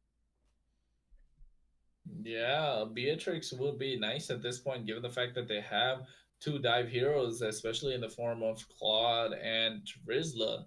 To counter that, they look like they want to pick up this Esmeralda. I would not really go for it nor against it. It's something sort of a neutral pick that could provide a lot of space with the zone. And I was telling you about it, Minotaur, before the draft even started. I manifested it, and we have Tostito on this Minotaur. And it seems like a beautiful pick. And you manifested the Beatrix, and there she is. We seem to be on point today, Scared Yet. I guess maybe one of the lucky days. I wish God would just give me $1 billion right in the bag. I hope it comes true. I wish it was that easy. But either ways, jokes apart, The Beatrix and the Minotaur, a pretty solid pick coming in. We know that it could have been banned out in the second phase, but that was the perfect answer for the Breath of the Ocean and the knockup from Kadita, the knockups from Minotaur. That is the perfect answer coming in from Bloodhounds. We didn't. I wouldn't exactly say did not expect it, but we did not call it out at least that the Diggy would be picked up. But it can cancel out all the CC that's going to come in from the side of their opponents. So, nonetheless, at this specific point, I'm just expecting them to pick up even more crowd control. Probably going for an Arlet in the EXP lane. And as a jungler, Ling has been banned out. Going for some other crowd control type of jungler that can kind of force the Diggy to use the reverse time or the time journey so that you have the minor to give the setup or vice versa. You said it. You couldn't have said it any better, right? Try to force out that time's journey before the fight even starts. So pick up an assassin probably, and then they want to ban out this Valir who was putting in a lot of work the previous game, coming from Bocorosco. He will be disrupting the plans of Kong and Tostito once again. So just banning it out, don't want to deal with all those slows and all that burn damage that comes in from Valir. And I want to speak about this Diggy pick a little bit, right? So in the previous game, we saw OB actually playing the Florin, who's got the first respect ban coming in from the side of Team Nighthorde. So we can see that OB is very comfortable in these heal supports or just support heroes who don't do a lot of damage, just there for utility, right? So I can see him shining on this Diggy. And at this point, they should just ban out heroes like Hellkurt and Ling to make sure that Diggy does not actually go down even before this fight begins.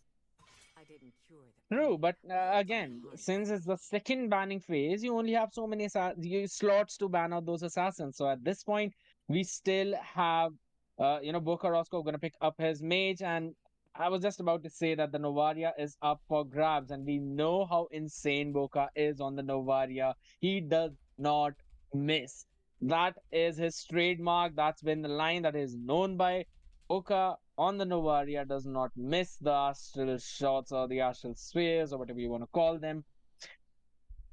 And Ling has been banned out. I do not see any other way for them to actually reach Novaria apart from the fact that they can go in for a Fanny maybe, but it can be caught in the reverse time. This Novaria pick coming in from Bocorosco is bread and butter, like we would call it. Would be a really good pick unless they got a Fanny, I was about to say, and we see the Fanny being hovered here. A perfect draft, I would say. Yes, the reverse time can catch the Fanny off guard and pull him back with that CC. However, if you're good enough with the Fanny, you can dodge that. You can bait it out.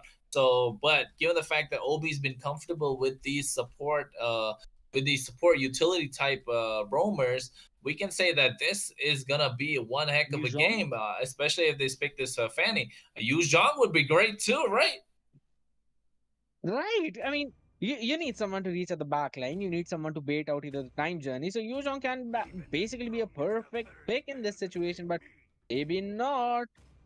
They've actually switched a ton of things, and honestly, I'm not entirely against the Esmeralda pick either, because you have a lot of shield that you can basically steal away from the members of Bloodhound after the time journey has been used up.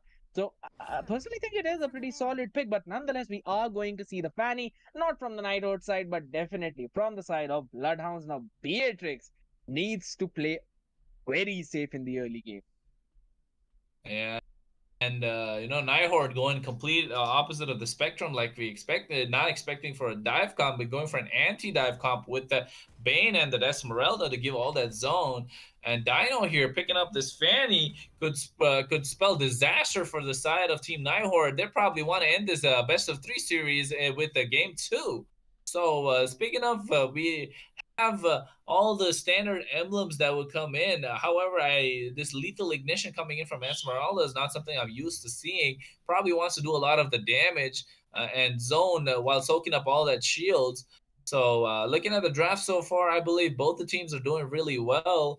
And speaking of which, ladies and gentlemen, boys and girls, and friends of all ages, here we go into the Land of Dawn for game number 2 for the second series for the day between Team Night Horde on the blue side versus Team versus Bloodhounds. oh man, I said yeah, Bloodhounds. Team Bloodhounds on the red side. Sorry about that. I got a little distracted here. Yeah, I mean, of course we would be, because who would have thought? I mean, why didn't we not see it coming? Esmeralda's name literally is I don't play Fanny. Why were we even calling that they can actually go in for a Fanny? Stupid us. We should just shut up at this point. But nonetheless, it's just as you mentioned, we are in the Land of Dawn. This could probably be a 2-0 unless Nighthawk brings something out of their back pockets. Now, you did mention about the lethal ignition that is in the hands of Esmeralda. So at this point, I am expecting Sailor to actually go in for a tanky build on the Bane. We have been seeing it a lot this time, these days, especially in the North American meta, that we see a ton of tank Bane jungle coming in. I find it kind of okay, but it does work out at most of the times. But there are some situations wherein you would want your Bane to deal the damage, but it just is not there. And just as we mentioned, Dino wants to show in some kind of aggression towards the top side, as Bloodhound know they need to shut Uranus's wreck on that Beatrix in the early game.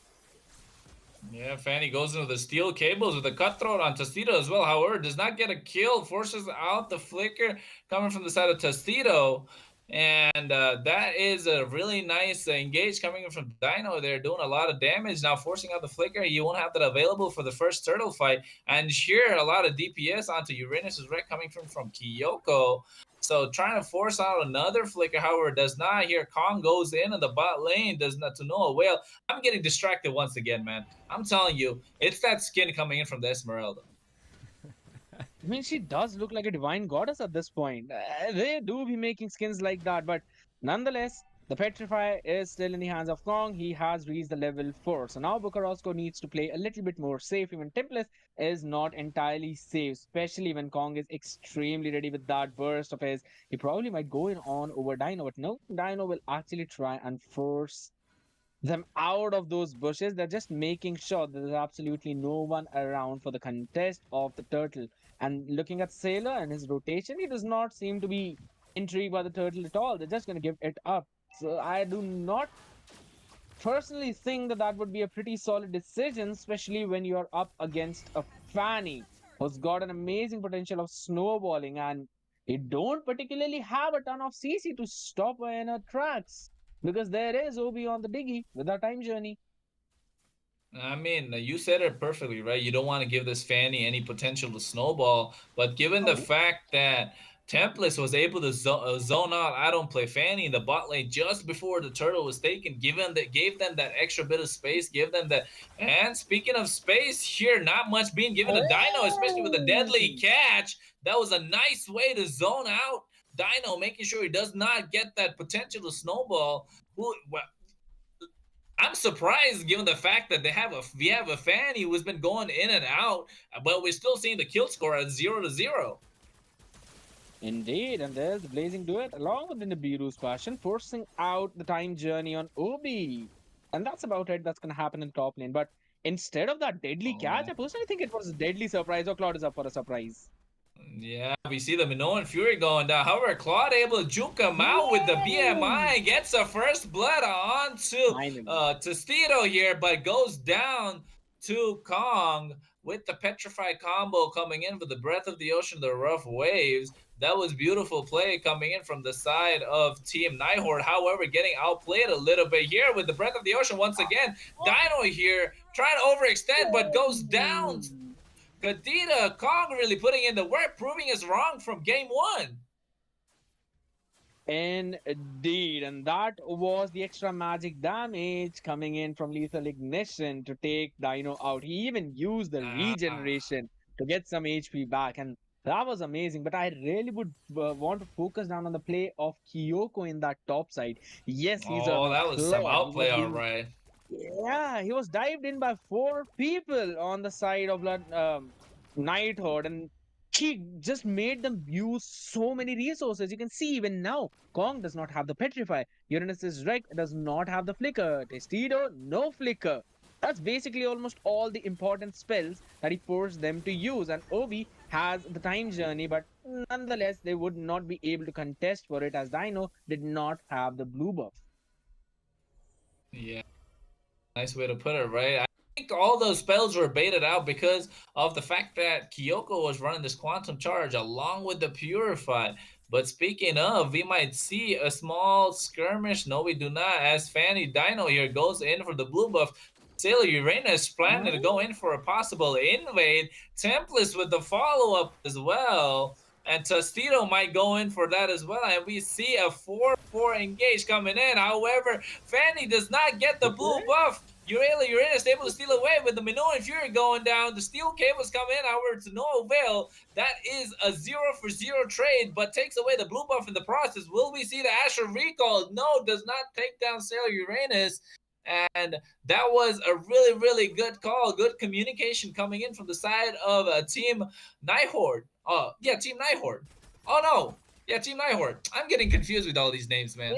Yeah, I'm telling you, it's that Esmeralda skin. It's that Esmeralda skin. I'm telling you once again. Jeez, mate. Yeah, take a look at that. That's a beautiful skin.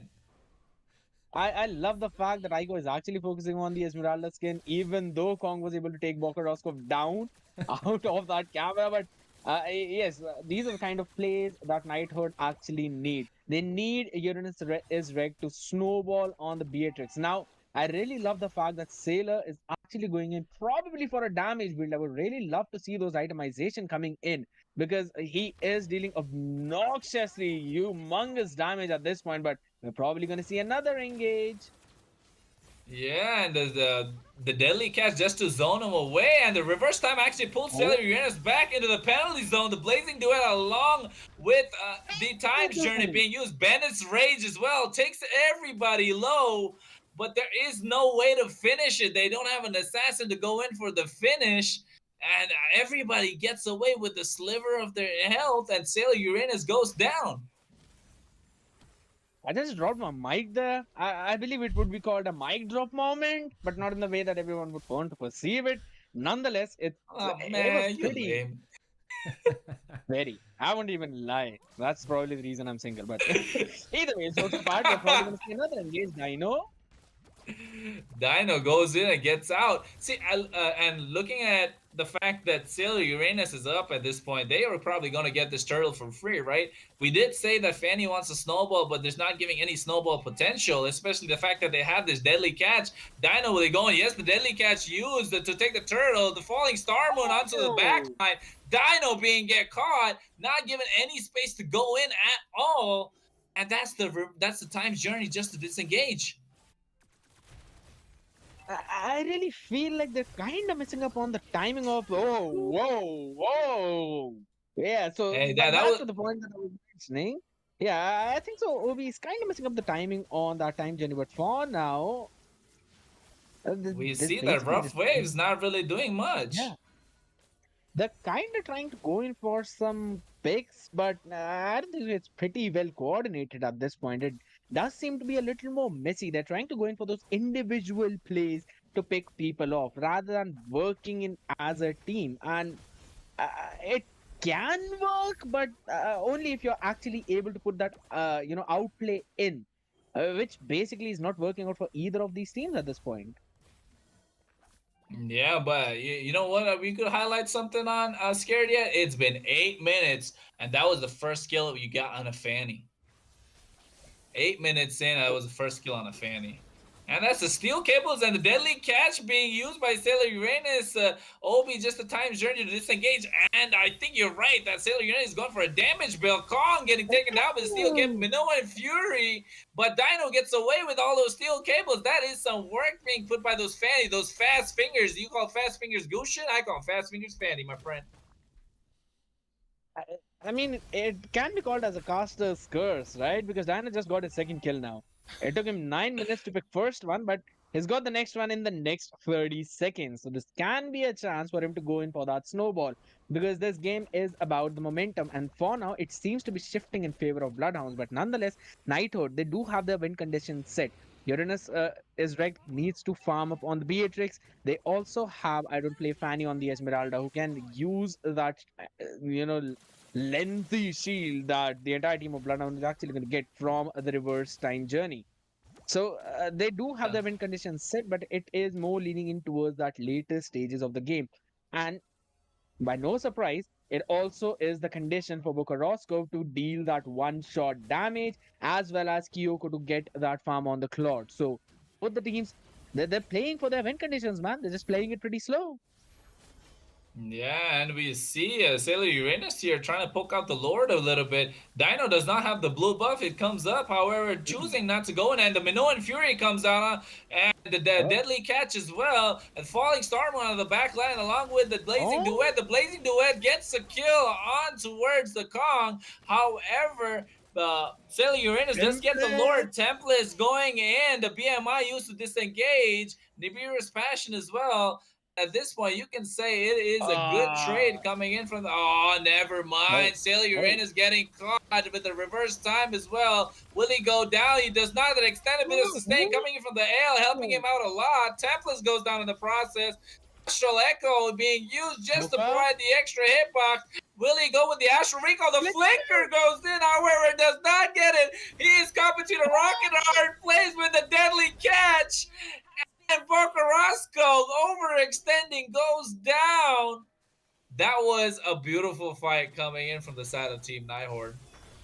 Oh, again, invade this blue buff. Do not give it to Dino as well. Woo. That's basically another micro win coming in for the side of Nighthawk, and they're doing it absolutely amazingly at this point. And I would still say that the pick off on Uranus's wreck was probably extremely necessary at that point, and Boca did realize that because you know that Beatrix has an amazing siege potential, especially with that runner as well as with that Nibiru, and he just used everything in his arsenal to make sure Uranus's wreck does not survive. But for now, I don't play Fanny seems to be in trouble. Don't play Fanny. Actually showing probably he doesn't like Fanny, just being in the face of Dino the whole time, soaking up all that damage, and at this point, we can say it's a successful defense coming in from the side of Team Bloodhounds, but for how long are they going to go? They have a much more of a snowball potential coming in from Dino with this Fanny not being able to shine at all. And given the fact that Kyoko was the one who carried them in the first game to victory, seems like has to be doing the same in the second game as well. Well, let's just have to wait it out and see at the end of the day, because at this specific point, both the teams are just dead even at 6-6. Talking about the goal difference, it's around 3,500 in favor of Nighthawk. And again, we know that both of these teams would love to play the game for as long as it goes because they have the win condition for that. But for now, the condition seems to be dire. Yeah, the Blazing Duet comes out along with the Time's Journey, and Sailor Uranus goes down, especially after you use the Deadly Catch in the previous engage. And here we go with the Breath of the Ocean. However, to no avail, and here Temple is just going all in on this. I don't play Fanny. Uranus is wrecked here. Probably has to use Nibiru's Passion to clear off the mid-wave. He goes in, then it goes in with the Steel Cables and the Blazing Duets on the back line. Kyoko gets that kill, gets a double kill here. And with the Steel Cables and the Cutthroat, the kill goes on to Templates. That's a 4-for-nothing trade after the follow-up from the blue buff. That's just such a lovely team coordination coming in from Bloodhounds. I mean, Nighthawks did everything that they could in that previous team fight. But even after that, we just see how well the tower damage was jiggled between Dino as well as Kyoko, Templates. Everyone was just playing their role, making sure that not one of them is just going to take the entire tower aggro. So that was such a beautiful play because the damage is basically reset every time a new target steps in. It does not increase exponentially. So they made sure that they are all just taking the minimum tower damage and dived in at the perfect time, waited for those engages and then went in for the re-engage as well. It was just such a perfectly team coordinated play. And at the end of the day, they came out with a victory in that fight as well as the Lord. And now it seems the time for them to pick off those towers.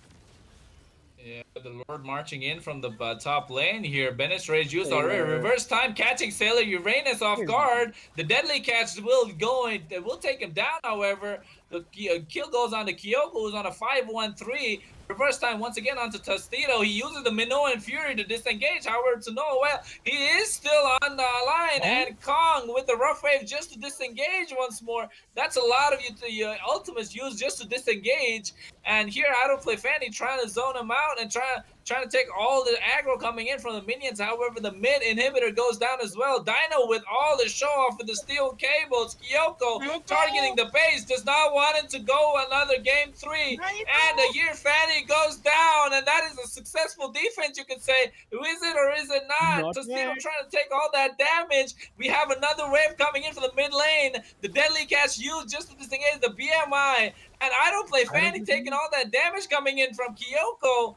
That is a beautiful defense coming in from the side of Team Nighthorde. However, they do lose 2 inhibitors in the process. I mean, they're extremely lucky at this point to survive that wreckage, especially the way that they were actually targeting the crystal. But for now, Tostito is getting targeted. Yeah, Tostito caught between a rock and a hard place, and Kyoko is unstoppable at this point. Hey, you know what, Scared? I think this is the CC that everybody wants to have, the Caster's Curse, right? I just told Kyoko has to carry the game and call it Caster's Curse to Caster's Blessing, and he has been doing it so far. I mean, I want to cast something like that for Nighthorde as well. Let's just hope it does not end up in other side of the moon. At this point, I think so. They still have got the damage. It's just that Uranus's wreck needs to survive the fight. I want to see if he has actually built up the Wind of Nature or not, because that is going to be a detrimental item for him, since he needs to survive the burst coming in from the Claw. And yes, he has actually built it up and also has gone in for the Harsh Claw. The only thing that he's missing right now is going to be the penetration to actually penetrate through the defense coming in from Templars at this point, with the dominance eyes, with the plate armor as well. So the Harsh Claw is definitely going to help him out in sustaining through some of the bursts, but they also need to land in those hits. But Kong goes in, and Dino goes in with that steel cables, forces out the Minoan Fury. And like you said, that Haas's Claw is actually helping Uranus's wreck to sustain a lot more in that fight. And seems like they're going in for the Lord. Kyoko just poking it down. They should get an easy Lord out of this. And to know for no other trade, that's a Lord for nothing. It's extremely difficult at this point for the side of Nighthorde. They do have a decent amount of wave clear to defend it. With the Bennett's Rage, oh my goodness, Kong, the Kong gets a kill onto Dino with the rough waves. I thought he was gonna go down, but takes down Dino instead. That was really, really good. Kong showing it that he still got a little bit of outplay, still got a little bit of life left coming in from the side of Team Nighthorde. They don't want to give this tournament away. They do not want to give this match away. They're here to play. They're here to win. Here the Astral Echo and Astral Recall being used. However, I don't play Fanny able to get out. Nibiru's Passion being used just to take down the Lord. However, the Lord is too tanky, not enough damage. Like you said, they don't have the penetration. The Bennett's Rage being used as well just to clear out this Lord. And that crucial pickoff from Kong coming in on towards Dino on the top lane, proving to be quite detrimental in this defense. Absolutely, and the thing has still not ended yet. Probably we're going to see the engage coming in, because all 5 of them have been marked in with the Astral Echo. So I think so Bloodhounds would want to go in for the engage on this one, since the waves are actually marching in, and Dino now has his blue buff. So they do have the win condition coming in. They can go in for this engage if they want to. Yeah, Dino goes in, but he does not. He chooses to clear the lanes. Does not goes in with the steel cable. Sailor Uranus here trying to zone him away. He does have the deadly catch he can use to disengage. Here they got to clear out this minions. That's a lot of cannon minions here. And we see I don't play Fanny taking all the aggro away from the minions so that the crystal is saved. They have the bot. They have taken down the bottom inhibitor. And I believe when a conceal was used, OB here will be quite detrimental, especially given the fact that he has the Time's Journey here, the Deadly Catch being used, Tostito being caught, taken down quite low. Dano here goes in with the steel cables and the cutthroat. Bocarasco able to take down Kong. The Blazing Duet comes out and get a monster kill on the Tostito. And that is a 2-for-0 trade with the steel cables. However, Uranus' wreck takes down the immortality from Dino, takes him down. Will it be a defense that we see? We see a 3-for-1 trade. Kong goes down in the process. Here, the Wind of Nature being used by Kyoko. He is able to sustain. However, Uranus is wrecked. Will he be able to clear? Sailor Uranus trying to do as much as he can to defend the base. We have the Tempest committing with the penalty zone and the Winter Truncheon just to sustain. Sailor Uranus goes down. And this is game, set, match, folks. Bloodhounds taking game number 2 and the series. Boy, it was worth every single penny. What a game coming in. And it just shows that how well and how strong-willed NEXTForU were at that point, because they did not give up even at the end. They just wanted to defend it in every single way. But what I would like to point out was the amazing use of Winter Truncheon coming in from Tempest, especially when he used the penalty zone inside over Sailor Uranus as well as Uranus's Reg. He made sure that both of them are caught in it and used the Winter Truncheon as quickly as he casted the penalty zone to make sure he does not take the tower aggro, and he can just spend even more time in that crystal to make sure Uranus's wreck is taken down, because he was basically the last line of defense coming in. Kyoko getting the MVP 10.3 with 7-1 and 6 KDA, definitely doing exactly what a Claude needs to do. But I would also want to point out every other person. Obi on the Diggy going 0-0 and 13. He's got 72% participation, and he made sure that none of that CC coming in from Minotaur, coming in from Sailor Uranus, landed it on a moment when Nighthawk actually wanted it to land. He made sure that Kong was always caught whenever he just tried to dive in to cause the rough waves. That was such a great play coming in from the entire team of Bloodhounds, but what a resilience from Nighthawk. Yeah, speaking of resilience, you could see a lot of damage being tanked by Obi as well, and a lot of damage being done as well. Who needs a Fanny to do the damage when you have a Diggy to do that, right? And speaking of,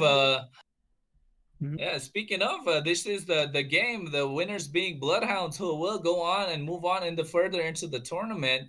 And if I'm not wrong, it's like at the best of 3, right? Aiko, correct me if I'm wrong, please. Yeah, that was best of 3. Yep.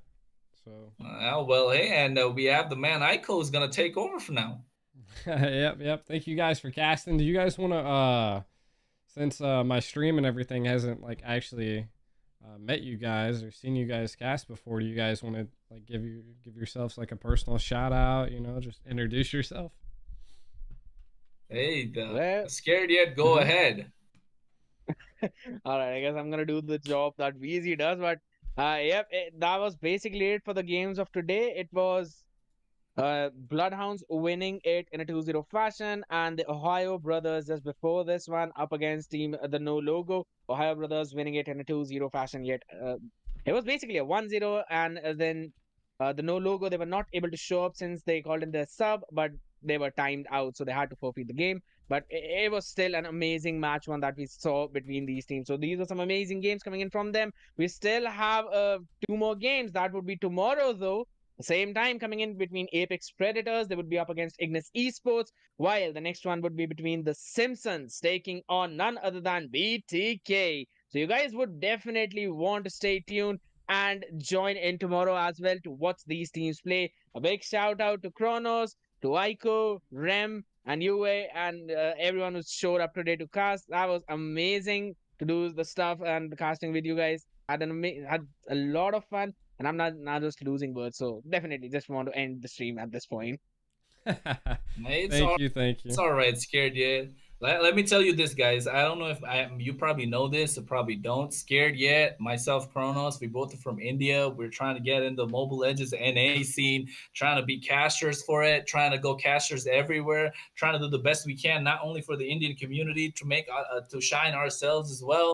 So don't forget to like, share, and subscribe this the stream, and like and subscribe to GD Ico. He's been here in the NA scene for a while. I myself was there for a while, so I know that a little bit from by following all these guys. And if you can follow our YouTube channel as well. Scared Yet's got his. I got my own. Mine's Chrono. Scared Yet. I don't know what yours is, but if you could spell it out, people could actually follow that as well.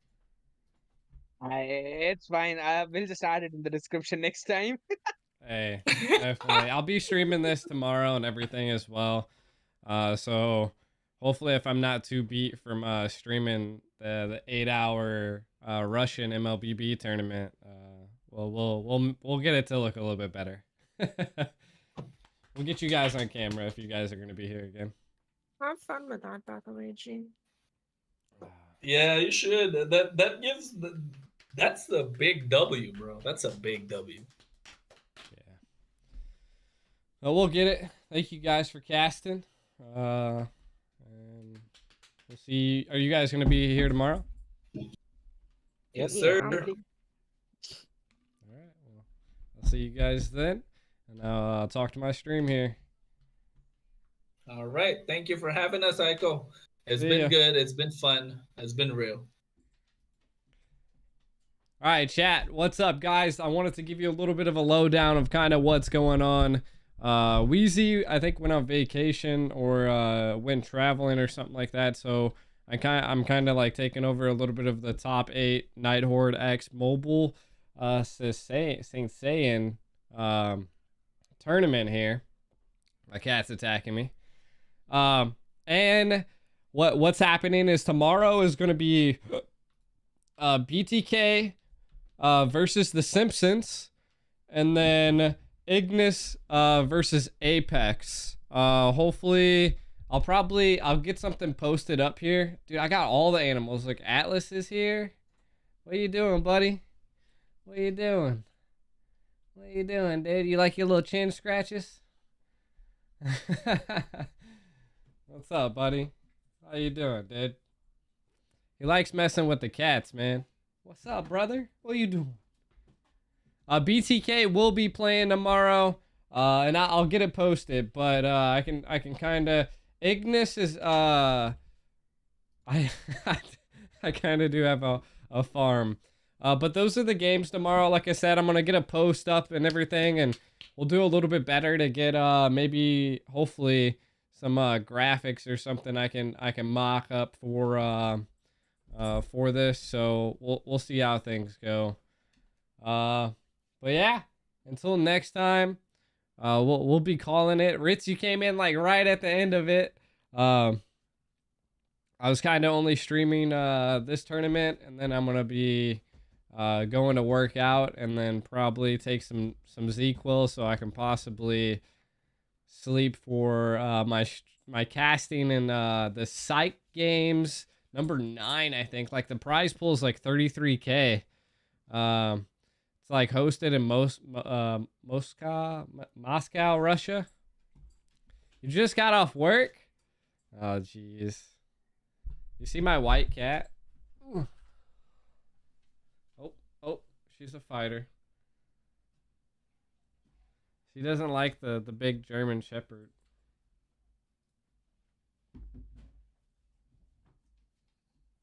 Oh, here he comes. Hey. Don't chase Atlas away. Oh, Jesus. Cat fight on stream.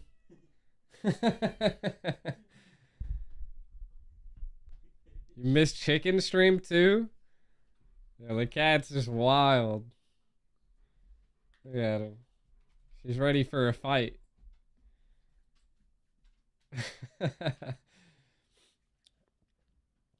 Host a 5v5 custom viewer lobby. I can't right now. I gotta go work out. I gotta get some of my normal stuff done. Especially the one in the chair. Sheesh. Look at this guy. He brought his toy. What's up, brother? Come here. Bro, give it to me.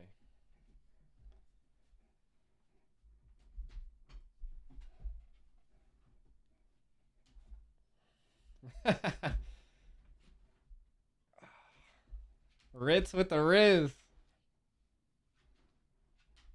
Ah, he doesn't want to give it up. All right, chat. I'll see you guys till next time. I was hoping to be a little bit later, but I do think tomorrow's games are going to be a little bit longer than normal. So we'll be live more. Also, just because I'll be casting at 5 a.m. tonight, I definitely got to make sure I get some sleep. But appreciate all you guys stopping by. Love you. See you next time. There's the cat.